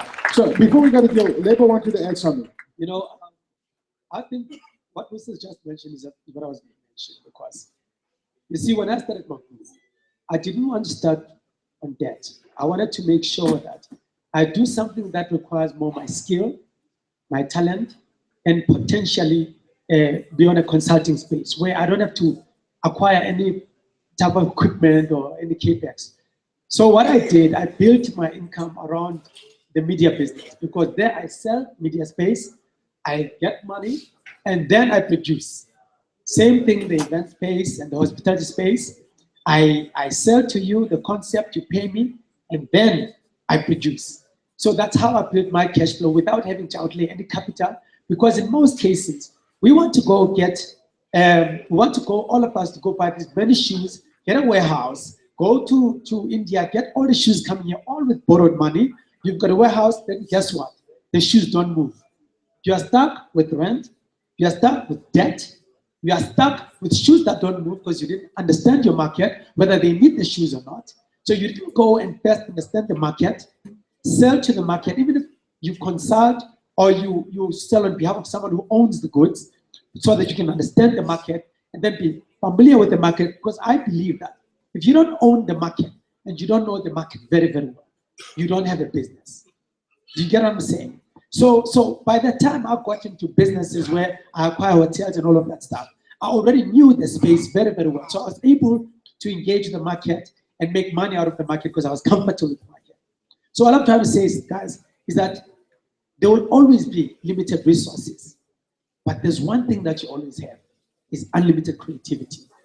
Every time you are creative, you always have a solution to serve whoever. But with the resources, they will always be limited. Thanks, guys. Man, I love that. You have unlimited creativity. Gil, you wanted to add something as well. I mean, to the money issue as well, because I mean, you've just sold your company recently, haven't you? For how much? 1 billion rand. That's rumored. 1 That's billion rumored. rand. That's not official. That's what Lucy just told me. Yo, just say no comment. No comment. Thank you, Vinny. Vinny's like a bit of a mentor, you see. So. You see, someone who's younger than me can still be a mentor. So, yeah, I think... I mean, when you started your company, what did you start off with? We started with Focal. But, no, I think, let me make it simple. I think asking for money when you're starting your business is actually very, very lazy and kind of stupid, and I'll tell you why. Because when you start your business, generally, it's worth very little. So the equity that you give up is very cheap because your business is valued at very low. So what happens is you're going to give away a big chunk of equity to some financier who happens to have money for whatever reason. And next thing, you're the one who's waking up every morning, killing yourself, weekends, standing in the shower at 6 in the morning, planning your attack. He ain't thinking about shit. Okay? And when it becomes a success, you're sharing in the profits. And then when it becomes really valuable, okay, they're getting all this money for doing nothing but having funded you originally. And you're the one who's killing yourself working hard. So I think it's being lazy up front. And you'd be surprised how desperation will create innovation. Necessity is the mother of invention. Okay? So I'd challenge anyone here who says money's a problem. And I understand capital is always important. But you'd be surprised how often you can find ways around it. And in our book, we spend a whole chapter talking about the various ways of raising capital and valuing your business and making sure that you actually understand why you need money in the first place and how there are workarounds from actually trying to raise money, especially equity money. Equity money is very expensive. I must just say one other thing. One of the interesting things that happened to us is when we watched the show, we saw the show for the first time when it aired. Because we recorded a whole lot of investments in a row, and then afterwards, they edited it and put it together into episodes. So we all watched it for the first time live. And it was weird because we were all on Twitter, and it was a really amazing experience because you're watching the show in real time for the first time, and you're watching Twitter comments, and a lot of people said, "Oh, I can't believe this guy's trying to steal this guy's business." You know? Yeah? And we were like, no, we're not looking to do that. Okay? And people were like, I'm so glad he said no because he shouldn't have given away 60% of his business. But the point is, the value of the business was zero. 60% of nothing is still nothing. So it's important to understand why you're trying to raise money and what kind of partners you're getting on board. And I want to turn it full circle and say, it's also important to understand what kind of partners you should be looking for. Because very often you say no to people like us, and you don't want to give away 50% of your business to a dragon. Meantime, that dragon can add 10 times more value, and I'm not talking just about us, I'm talking about any partners. So I believe in partnership. I have a partner in my business. I got other shareholders on board, not because we wanted the money, but because we wanted partners who could add value to our business. So, 2 lessons, simply stated. 1, don't give up your equity for money. 2, if you can find great partners, and not necessarily financial partners, but guys who will guide you, mentor you, open doors for you, have networks, find partners that can help build your business. Because I would always rather have 1% of 100 Rand than 100% of 1 Rand. Always. Same value, different scenario. Yeah. What a fantastic, inspirational answer. But you know what I find as well is, I don't know about you guys, but you know, living on the continent that we're living in over here, I get inspired every single day by the things that I see on this continent. I travel, I was in Nigeria last month, and just meeting people like yourselves this evening, entrepreneurs, people coming up with ideas. But sometimes I often think that we often look outside of our borders, and we think, oh, but look how they're doing it there, you know, we need to do the same over here. Man, this continent is original. This is where the world is focusing their attention towards Africa. It's the youngest continent in the world. This is where it's happening. This is where the big innovation is going to happen, because as you said earlier, we innovate from when you have nothing. And this is why this continent is so exciting. But how important is it to be original? Because you said earlier, Vusi, that, yeah, forget about all the ideas. I mean, most of the ideas have already been done, but do it really well. Do it with excellence. That's what's going to differentiate you from the past, from the others. But how important is it to be really original in your approach? And how do you be original when Busi says that most of the things have already been done? Guys, let me jump in there. I think I often think people worry too much about competition and not enough on market size. Okay, because it is a really big market out there, and it's fragmented, and it's lots of competitors, and no one's really giving a great consumer experience. There's a huge opportunity. Look at Uber, perfect example. Taxi industry, massive worldwide, highly fragmented, bad experience. Look at that. You don't have to go into an industry that's in fact, the fewer competitors are more concerned that I am, because there's probably less margin to work with, less customers, it's harder to sell. The bigger the industry and the more fragmented it is, the better it is to go and consolidate and win business from weaker players. You want to disrupt industries. You want to go in and do a better service at a better price, more value add, and have customers leaving the current providers for you. So those are the type of industries I'm not going into. I think on my side, guys, it's very simple. The more the continent has more problems, the more the opportunities. It's that simple. Because as entrepreneurs, we are finding solutions. So the more solutions there are to find, the more opportunities you have. I do a very simple business. My core business, I manage properties on behalf of municipalities because there's too much property that they need to manage. So for me, it's very simple. I use technology to manage their properties. And it's such a simple solution. I didn't have to innovate it. It was just a big need within the municipalities. You understand? So that's why I'm in that space. So I provide software solutions that help our country move forward. I'm not started there. To some extent, our country move forward. But what I'm trying to say is that because there are so many ideas out there and so many solutions that need to be provided, I find myself supporting so many entrepreneurs that have got these great ideas that I know that they are very needed. So, but I give them an opportunity and I back them up. But most of what I've realized, guys, is that some guys are really just not born entrepreneurs. It's just a fact. Because I would find that this guy has got a great idea, but he's unable to execute it and he's unable to focus on it.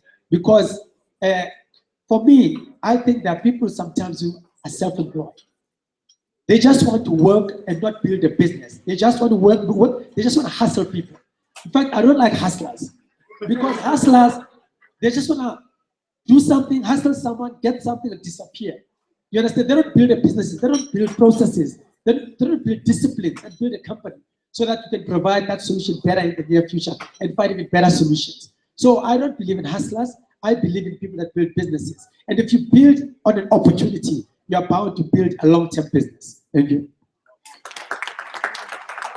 I think if I may come in as well, I do, to a large extent, believe that the human race has probably thought up everything that we need to think up.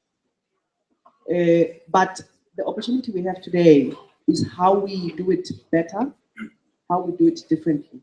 So, and I think a lot of the time you sit here and hear somebody talking about an idea and you say, well, that sounds familiar. I've seen this somewhere, I've heard this somewhere. And what investors do now is we look at that unique value proposition.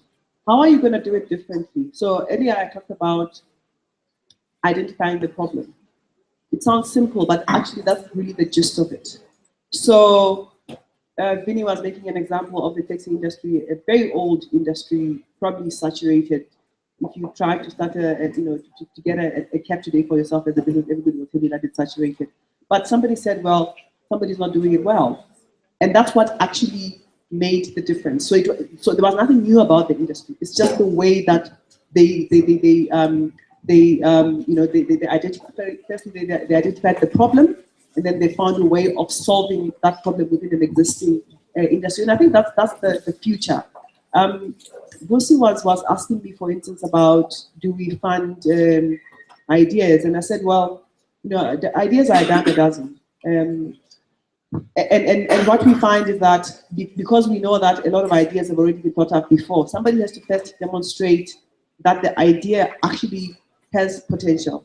So you have to have moved from idea stage, so from concept stage to actually testing the market, whether you're at prototype or whether you're about to commercialize, in order for people to believe that there's a market. Because I'll probably say, well, I've seen this before, but if you can prove to me that there's a market, if you can prove to me that it has been tested, then actually that's when it also starts becoming a real business opportunity. I love what you say, because both you and Vusi have said this. The other day we had the founder of Airbnb in South Africa. So this guy's name is Brian Chesky. You need to Google the story because it's the most fascinating story, but it just highlights exactly what you said. There were two guys, they were living in San Francisco. They had rented this apartment, they couldn't afford to pay the apartment's rent, and there was a conference that was going on in San Francisco, so they bought one of these mattresses that you put air inside them, and they advertised on one of the websites. I think it was one of the online websites. Cheap accommodation. You can come and stay here to supplement the income to pay the rent. Okay, that was in 2007. This company today, Airbnb. Anybody stayed with Airbnb? All right, check this guys out. They now have 1.5 million listings around the world. Okay. They are in 290 countries, 24,000 cities around the world, and in the next few weeks, they will reach their target of 1 million sleeps in their apartment every night. So it's like basically the Uber of apartments. So you got an apartment, you rent it out, and this company is worth over $20 billion.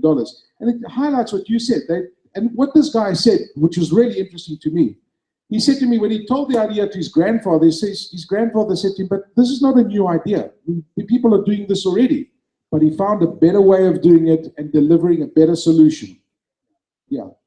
And that's what you said earlier, Bruce. Can I, maybe, if I may, yes, just try and land it here at home. So my grandfather used to have a shop, and he did pretty well in the shop. I imagine 60% of us here had grandfathers or uncles who had a spaza shop or a taxi.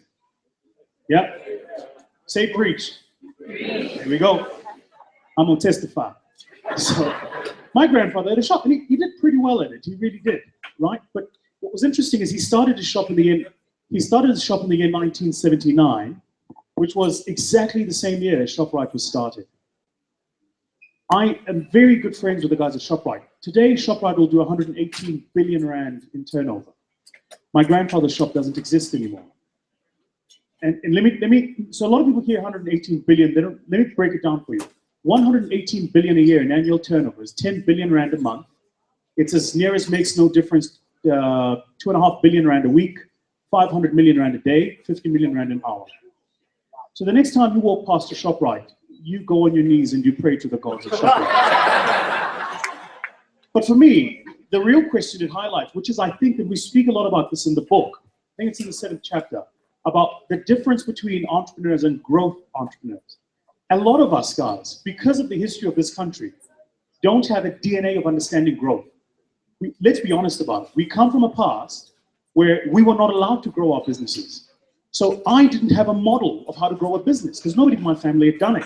Nobody in my ecosystem had done it, which means you have to unlearn the learnings of being a black entrepreneur, which means money, car, suit, house, money, car, suit, cell phone, money, car, suit, girls, right? So, and it's girls for girls as well these days. I mean, Clubbing. Yeah, and clubs. So, it is because in our minds,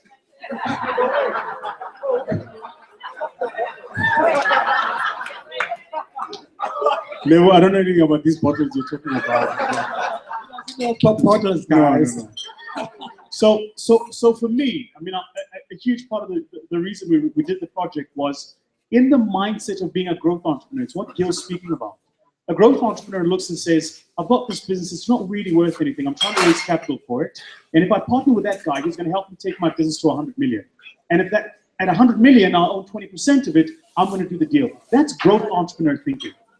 Survival entrepreneur thinking is not want to own my business. And then you'll own your business and your problems and your short-term capital issues and the rest of it.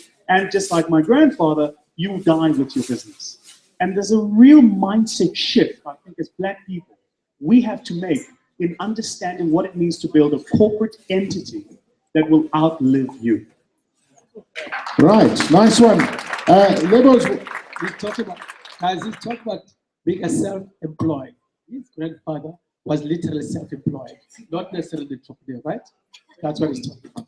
all right, interesting stuff. Now, listen, I'm sure that you guys have questions to ask as well. So if you have a question to ask, raise your hands. Vinny, if you want to add something to the conversation as well, just shout out, okay? We're right there with you. But, I mean, here's your chance, guys. If you've got a question, prepare your question. I see there's one at the back over there. We'll get back to you there. Vinny, you wanted to say something? He's checking his email. Are you multitasking, Vinny? He's multitasking. Are you multitasking? Actually, I'm starting to hear you. Okay. Are we saying, are you multitasking? Did you want to add anything to that conversation? I'm multitasking. Yeah, I'm kind of multitasking. I apologize. No, that's fine. It's fine. So we've got a question at the back. All right. I'm going to move to the back with a microphone. Yeah, I was waiting for questions. Yeah. We got some questions. Right. You had your hand up first. Now, guys, I'm going to ask you all, because we've got limited time, one question, brief question, get straight to the point. Yo. Hi, can I stand up? Hi, Dragon. It's nice to know you guys. I just wanted to ask, you know, with entrepreneurship, it's hard getting to the source, getting to the person you really need to speak to, because you guys are forever busy. And as people that are still trying to grow, are forever trying to get your contact details. That's the issue at hand. So I'm just asking, how can we go about making that happen? Yeah, how do you get to the top? How do you get to the big guys? I mean, Vinny, when you sold your company now, right? I mean, I'm looking at all the dragons. You don't all have to answer the question, because I think it's a pretty straightforward question. Who wants to take this one? But how do you get the attention of the big guys?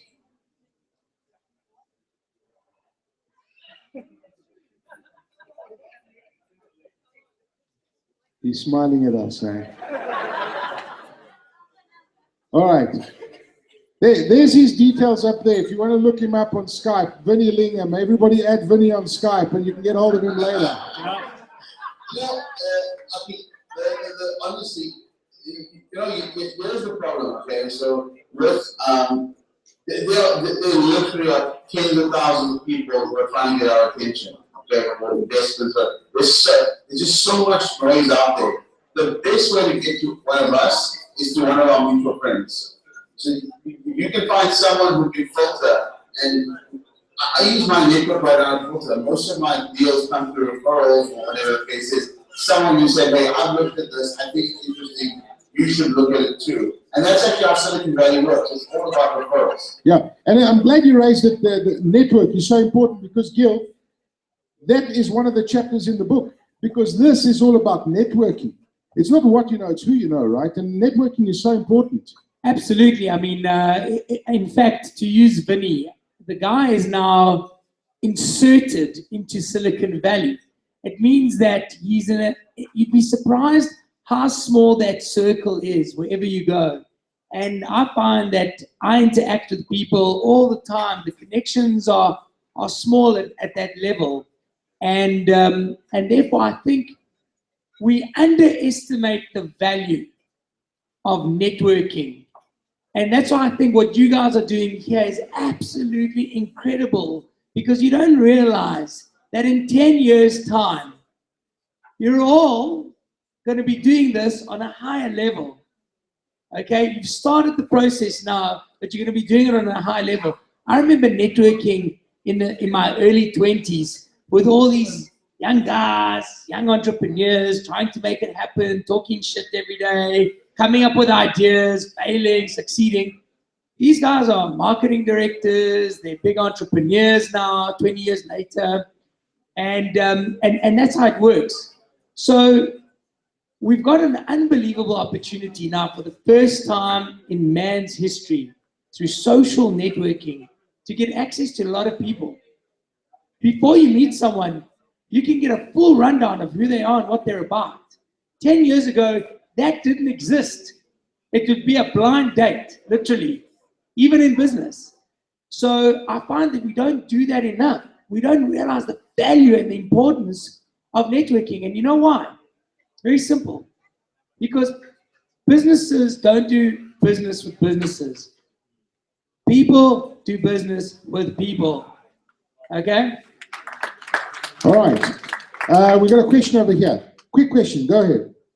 My name is Hebron. The question that I had is, how do you actually get to overcome the challenges of being denied funding or either investment based on the potential of your business or either an idea to actually make profit? So because I think that is the challenge that most of us actually have, because it's a challenge that each and every single entrepreneur has to overcome, but you just don't know how to actually overcome it, because we come across that at different institutions or other entities that have an interest in investing in our businesses.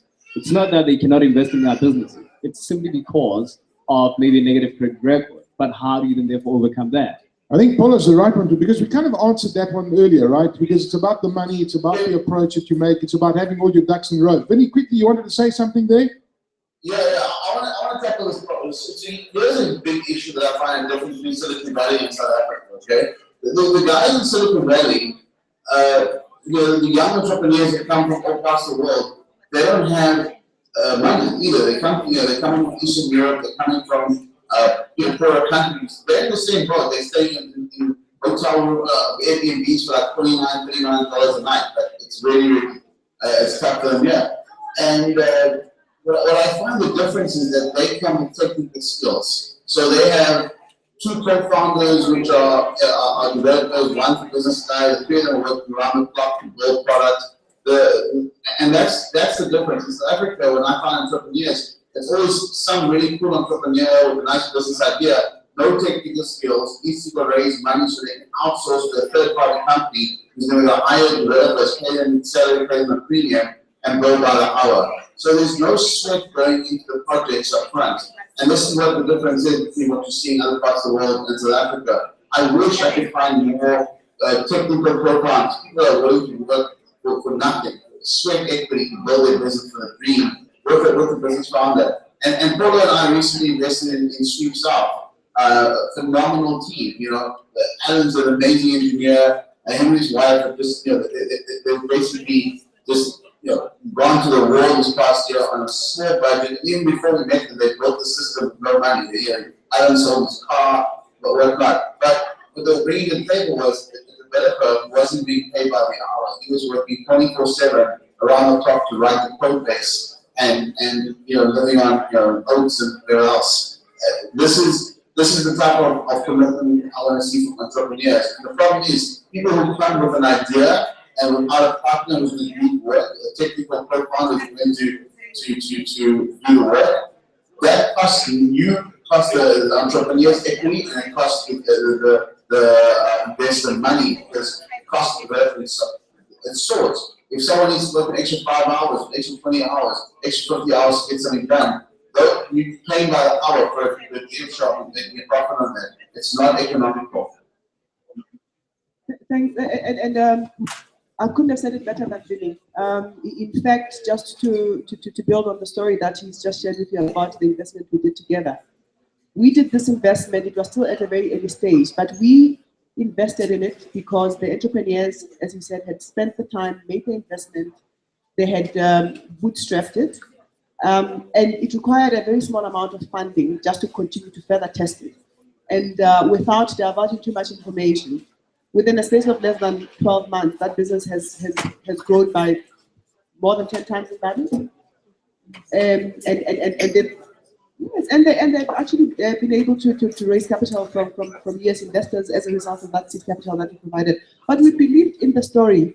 So to answer your question very quickly, you need to make the sacrifice. As an investor, I need to see your sweat and tears.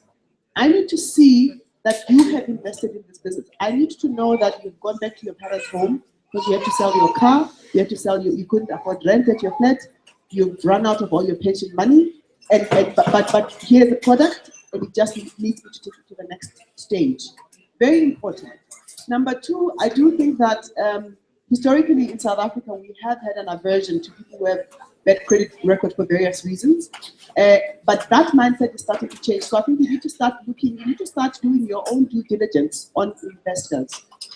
Because investors are no longer just your traditional banking institutions. You've got a lot of funds like my fund, there are a lot of enterprise development funds who who will take the time to understand how did you get the bad credit record and what have you done about it? So if you've got a bad credit record and then you've been playing footsie and running away from your creditors, of course I'm not going to touch you because your past behavior is a reflection of your future behavior. But if you say to me, I got into trouble because of this and that and the other, and this is what I've been doing, I've been paying 50 rand towards it every month or 100 every month, it says to me that you're a person of integrity, you're a person of good character, and I can therefore take a chance with you. So I do think the market is changing. I agree with you that historically we were very averse to anybody with potentially bad credit record. Guys, I think just to add something on this point is that at the end of the day, any investor, it doesn't matter who it is, he just wants to trust that his money will come back. That's the bottom line. So if you can prove one way or the other that his money will come back, that's all he wants to know. Unfortunately, some of us, we think that when we get funding, that's the money that we're supposed to use for our lifestyle. You understand what I'm saying? So you just want to chase that 2 million that's been promised for this business plan. After that, that money goes nowhere close to what that business plan had projected. Because immediately we funded another guy for 800,000 rand. He was very close to us in Eastern Cape. The first thing that he did was to disappear after the money got into his bank account. He literally disappeared. We did not find the guy anywhere. He comes back to us 6 months later telling us he's broke. We asked him, how far is the project? He says he had not managed to start. You understand what I'm trying to say? So that's why I'm very careful when it comes to giving money away, because we've had bad experiences. All police is trying to say is that you just need to prove enough that your business can make the money back. But here's the best advice I can give you though. Your client is your best funder, because at least you don't have to pay the money back. You provide a service, he pays you, that money is yours. Thank you. All right, guys, you know what? Vinny, yes. Sorry. What did you say, Vinny? Sure.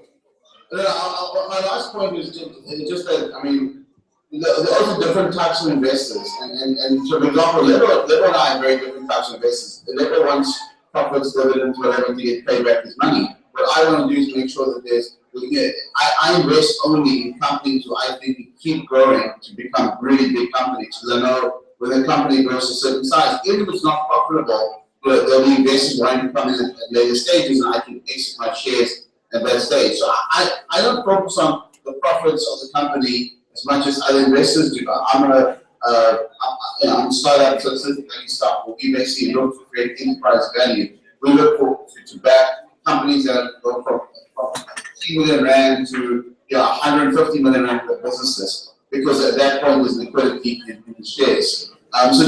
So when you work with investors, find the right investor for you. Because if you're the type of business that's not going to scale to 100 million business, then you need to produce profits early on, absolutely. But if it is a business that can scale to that level of hopefully $1 billion, then you don't. You just need to make sure that you keep raising funding at the various stages to keep funding the growth. And so just have a good understanding of that dynamic.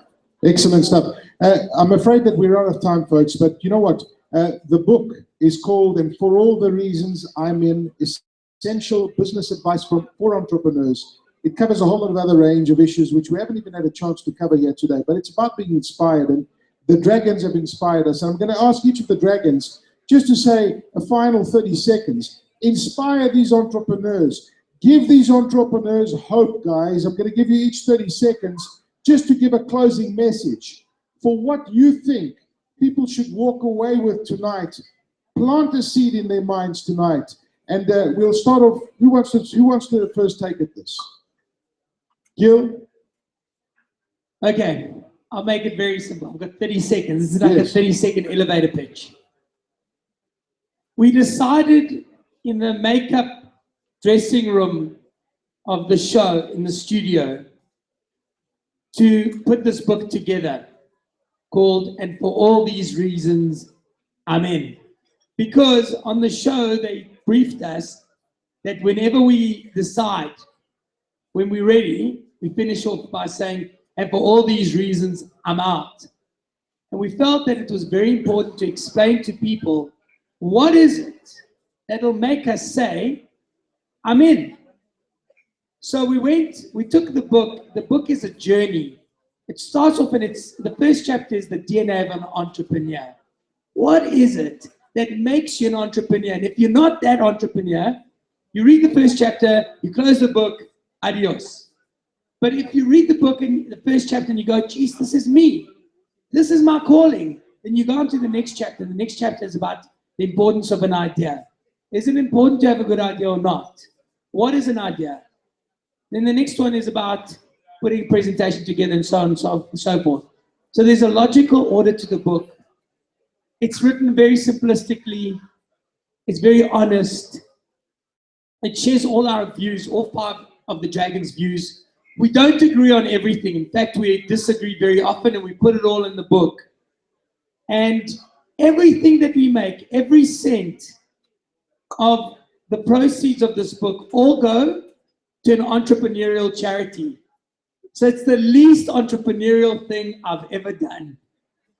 Nice one. So all I'm saying is, please, not because I want to make more money, because every cent we make goes to an entrepreneurial charity.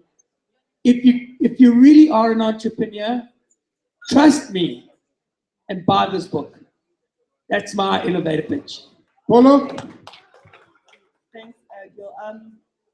I do think that the book is really worth it from the point of view that it's real. It's not a business school book on entrepreneurship. It's about, as he says, our own stories and what we've experienced with other investments that we've made.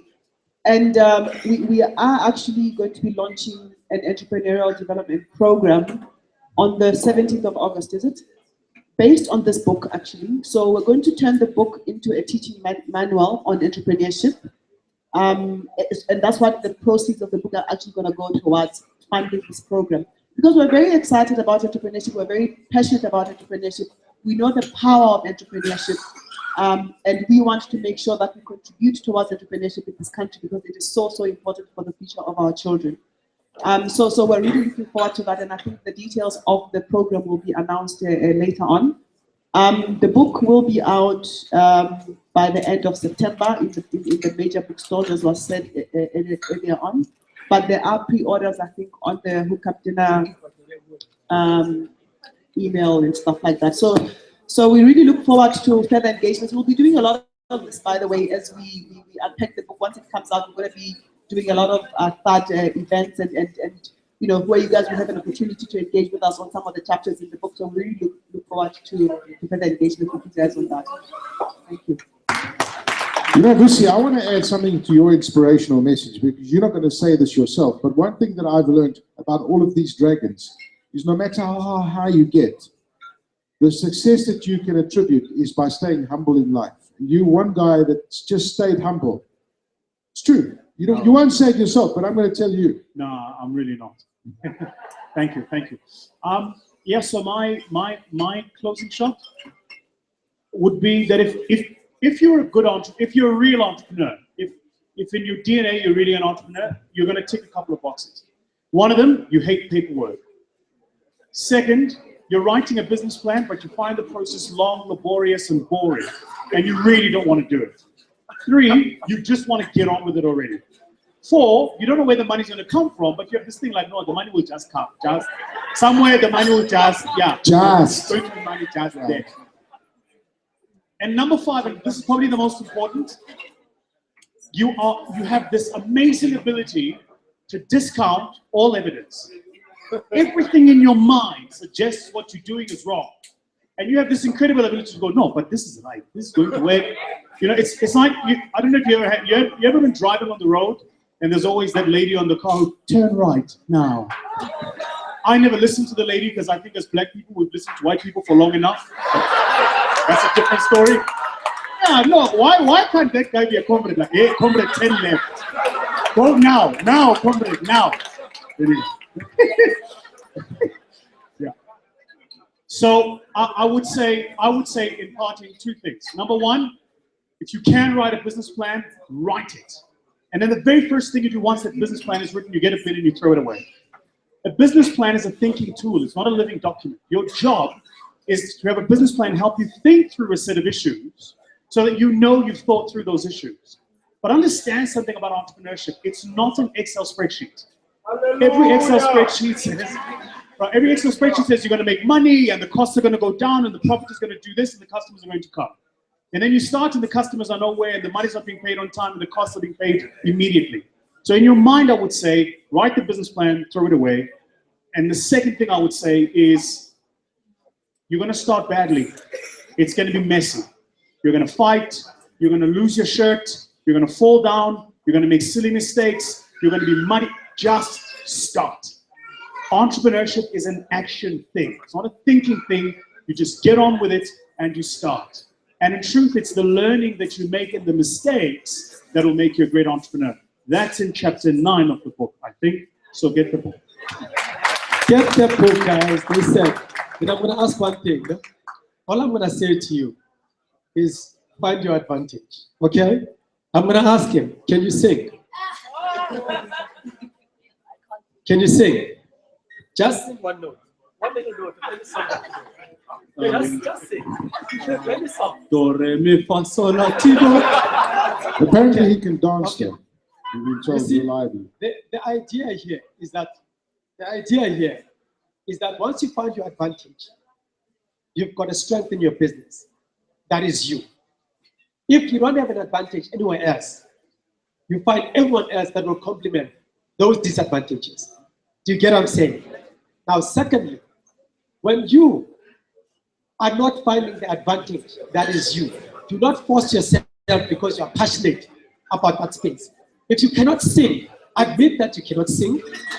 Hire someone who can sing and produce a record. Do not try to sing yourself. Okay?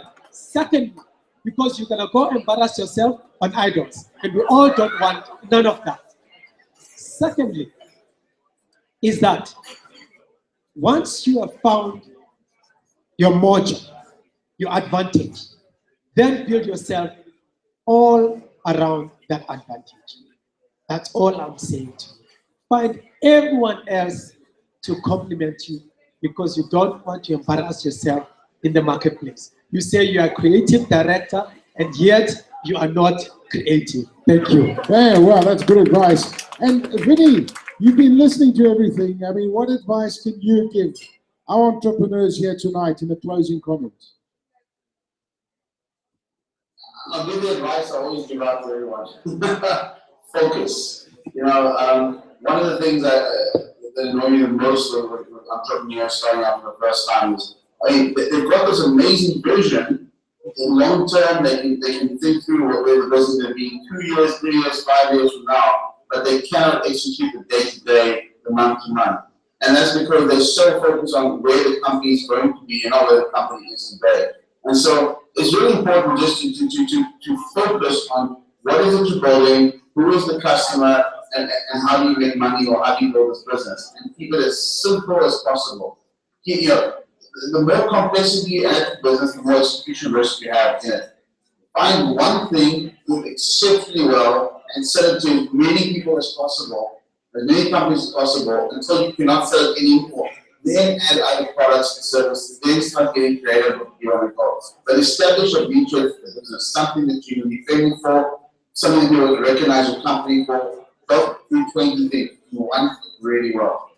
Thank you so much. That's Vinny Lingham, ladies and gentlemen, on the line from Los Angeles, I think, where you know, in San Francisco. Gilavet on the other side, Lebo Gunguluza, Polo Leteka, and Vusi Tembakwaya. Let's give our dragons a round of applause. I'm going to ask the dragons to come stand here with me, okay? We want to do a selfie with everybody in the background, right? Vinny, we'll look at you, okay? But I'm going to ask you all to say simultaneously, I mean, will you all stand up, please? All right, we're going to do it. We'll have our backs to the audience, and we're going to have everybody in the back. Okay, ready for the selfie. Can you turn that projector off, guys? At the count of 3, we want you all to say, Amen. Amen. You see, they don't listen, these entrepreneurs. At the count of 3, 1, 2, 3, Amen. Oh, turn the projector off. Can somebody turn the projector off? All right. All right. Here we go. There we go. It's off now. There we go. At the count of 3. 1, 2, 3. Amen. All right. Awesome stuff, guys. Get the book. I promise you, the book is like a Bible, an entrepreneurship Bible. A founding, a round of applause for our dragons, please. Thank you.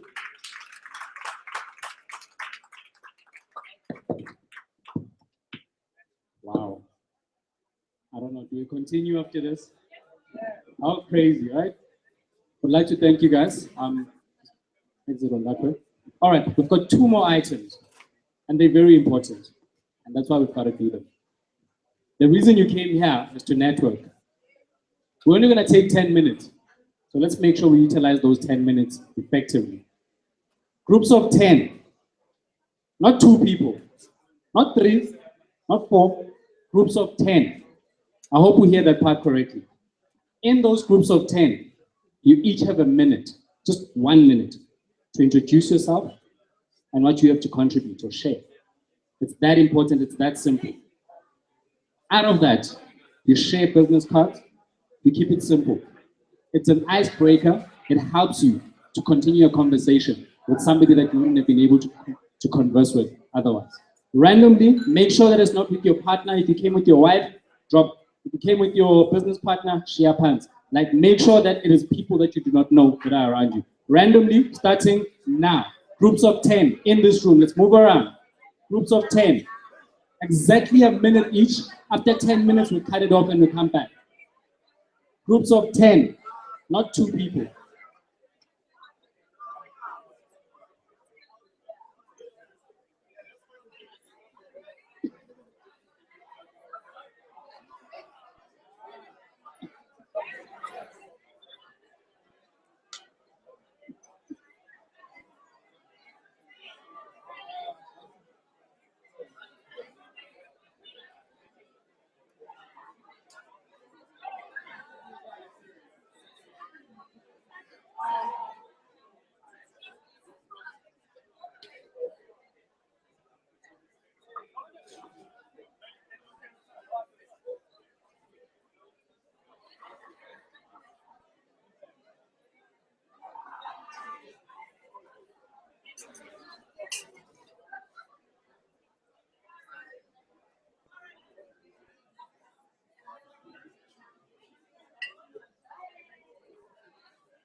We're left with 4 minutes.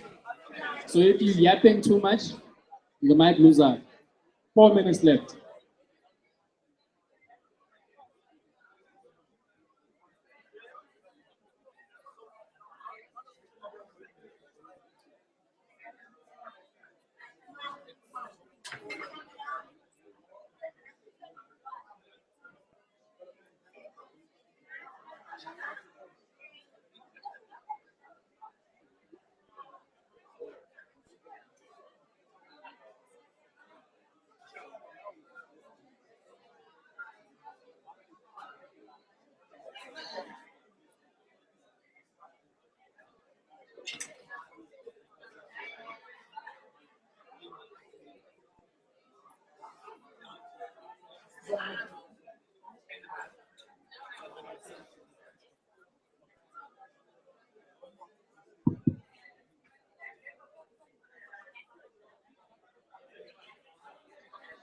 Just under 3 minutes left.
30 seconds.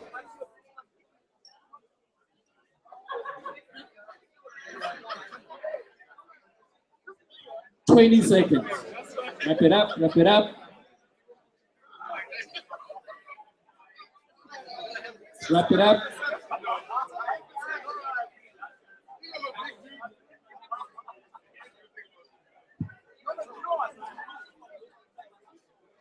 Nine.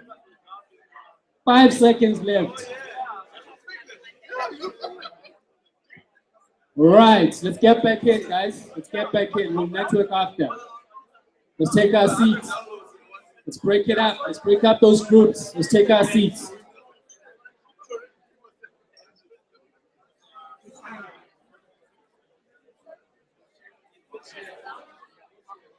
Let's wrap it up, guys. Come back in.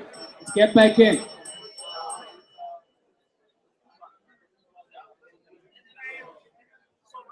Let's get back. Let's get back. Let's take our seats, guys. Let's take our seats. Let's take our seats, please.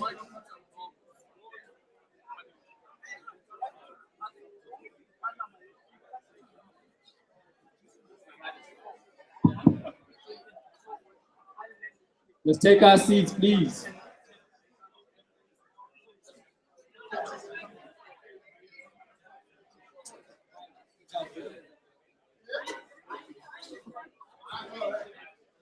Let's take our seats, guys.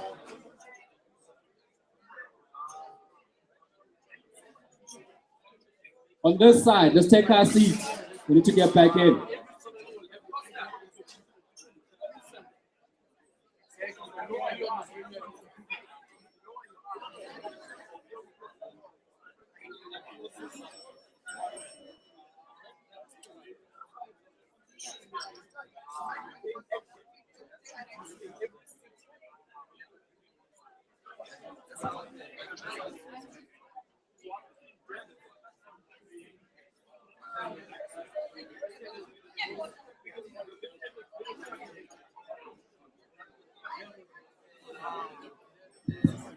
All right, let's take our seats so we can wrap it up, guys.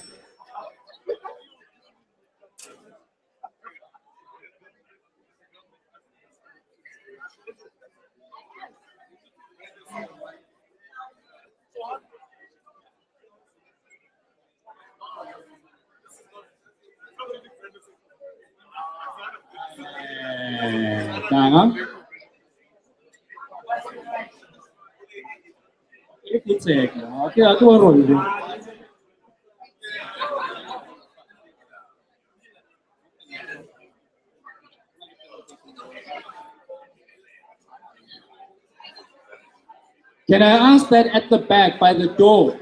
Let's get back in. We left you 10 minutes to finish off. Let's wrap it up.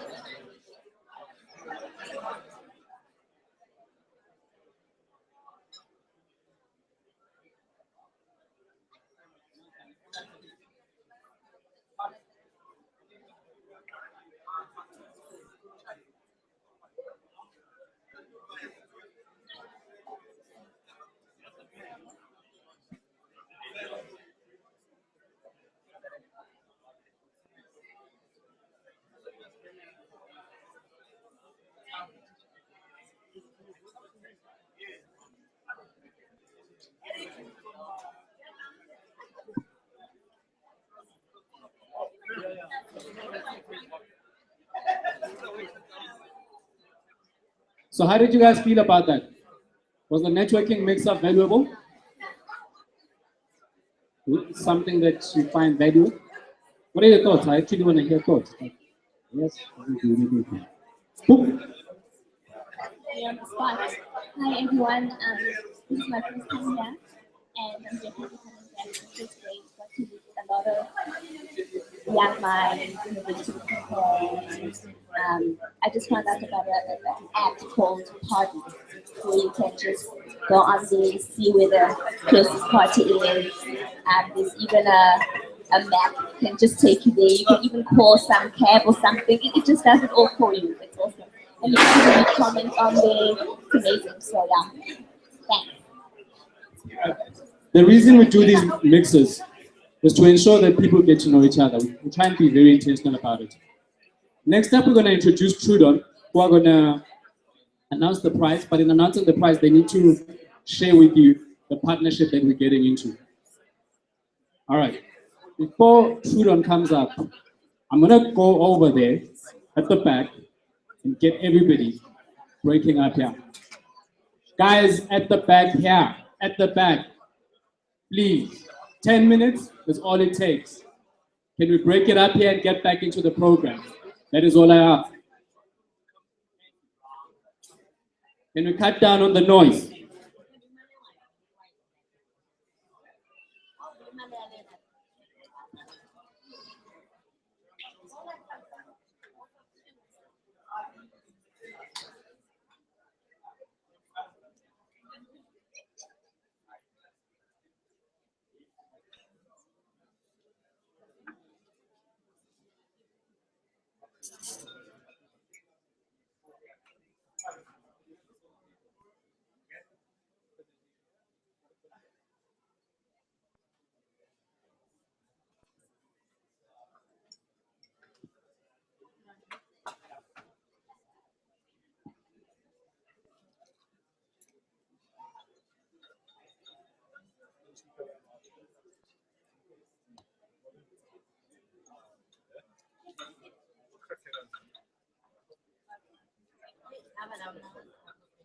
Costa?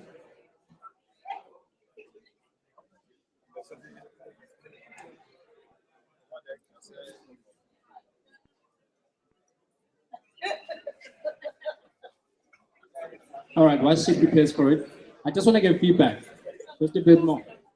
What do you think? There's a lady over the back.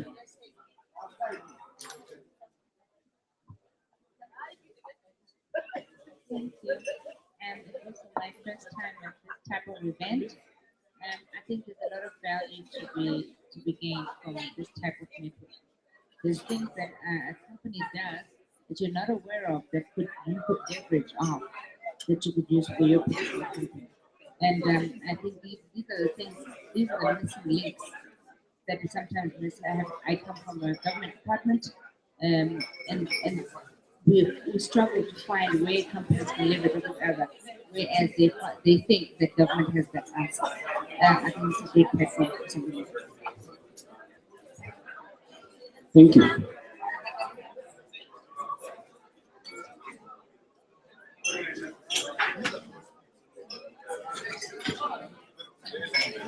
Good evening, everybody.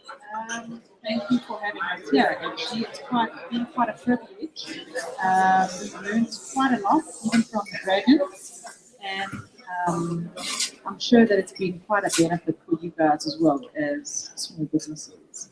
Okay.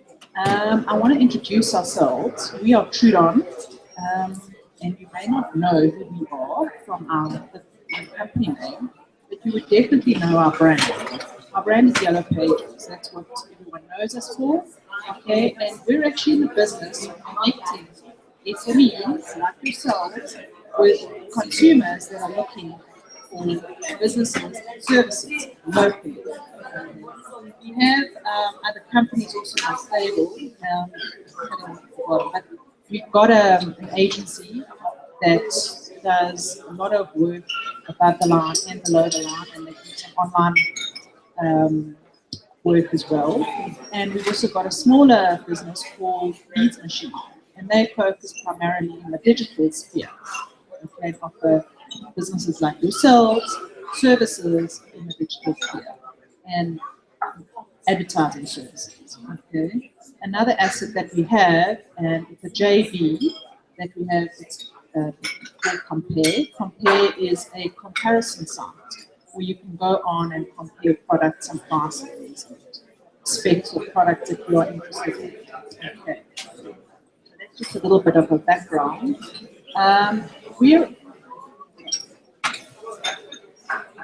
One of the things that we have started to really pride ourselves on in this industry is that we offer a full solution to SMEs. So yes, our brand is Yellow Pages, and we're very well known for Yellow Pages. Yellow Pages you may have traditionally known it for being in print. It's also in online and it's on mobile. So you can get it as an app through your app stores, whether you're on a tablet or your phone. And it's also as 1011A, which is also that's also one of the more traditionally known products, which is the talking yellow pages. But yes, we now offer other platforms. As I spoke of before, we have partnerships with Google.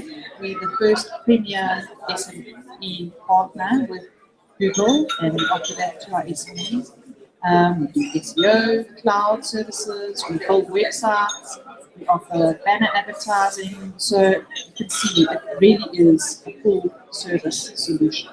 And what we do is we have reps that will look at your business and tailor-make a solution on the product that we offer to suit your business. Okay. One of the things that we are launching tonight, and the winner of one of those people that presented earlier this evening will receive, is a package. And each of these packages are worth 74,000 rand. It is a package that we will tailor-make with the products that we have in our stable for your business.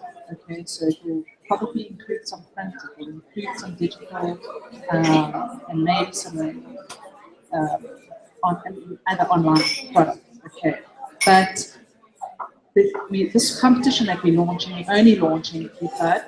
Okay, you'll be able to enter the competition through the THUD-based site, which I know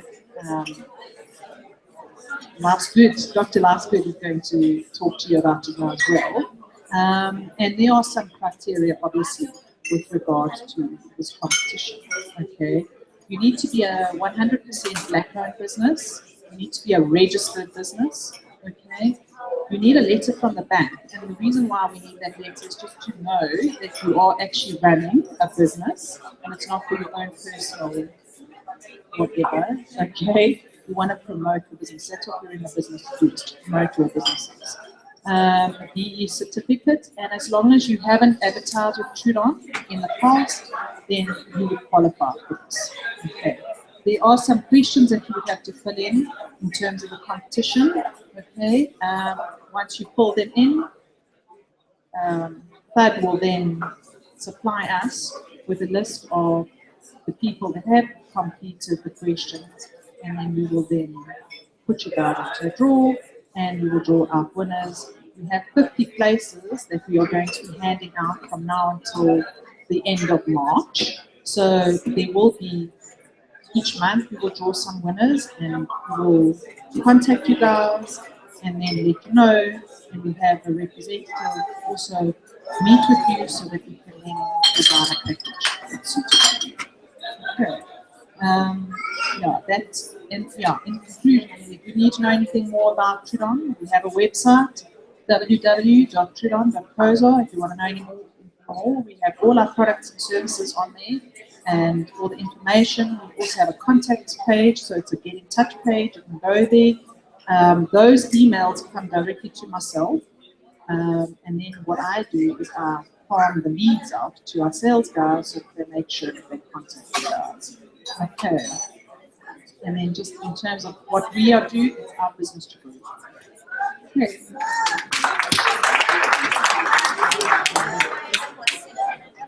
Yeah. All right, so we're going to call up the winner. And just in how the votes were tallied, Sipho got 40 votes. I don't know the criteria. Sandile got 55 votes. Kola got 60 votes. Dylan got 60 votes. Marcia got 95 votes. Come on, girl. I think what's beautiful about this partnership, guys, is every other program that's already being offered is more around developing you. With THUDturns, it's about generating sales leads.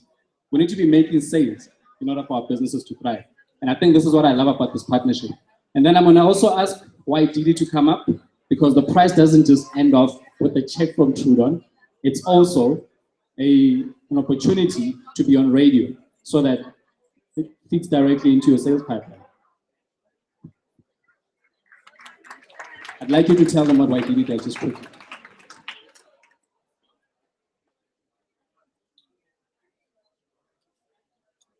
Okay, essentially YTD is a platform on YFM every Saturday between 8 and 9, where we share opportunities with young people because we want to bridge the gap when access to opportunities and you guys. So essentially what she has won is an interview. A normal interview in YFM will cost you around 8,000 rand.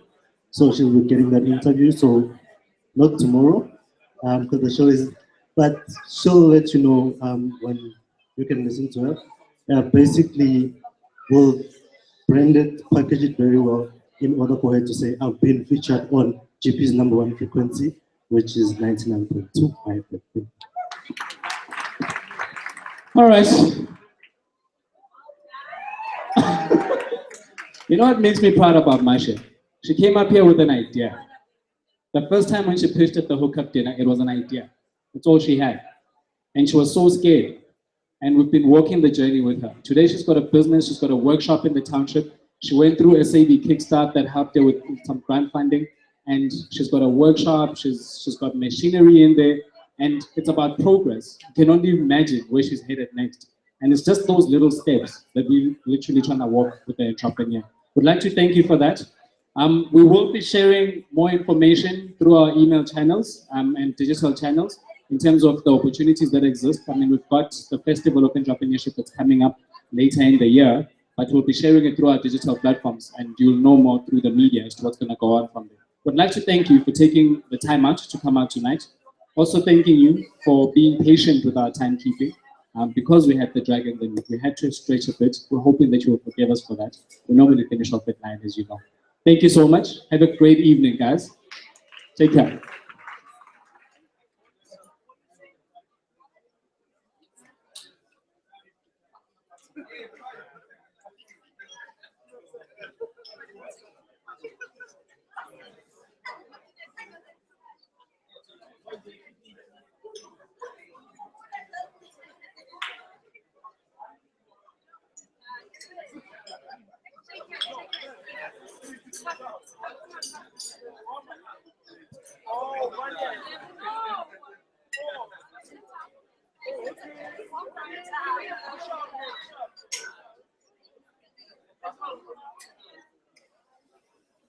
Ladies and gentlemen, because it is the hookup dinner birthday, if you guys want some cake, please go and have some cake where we were catering today.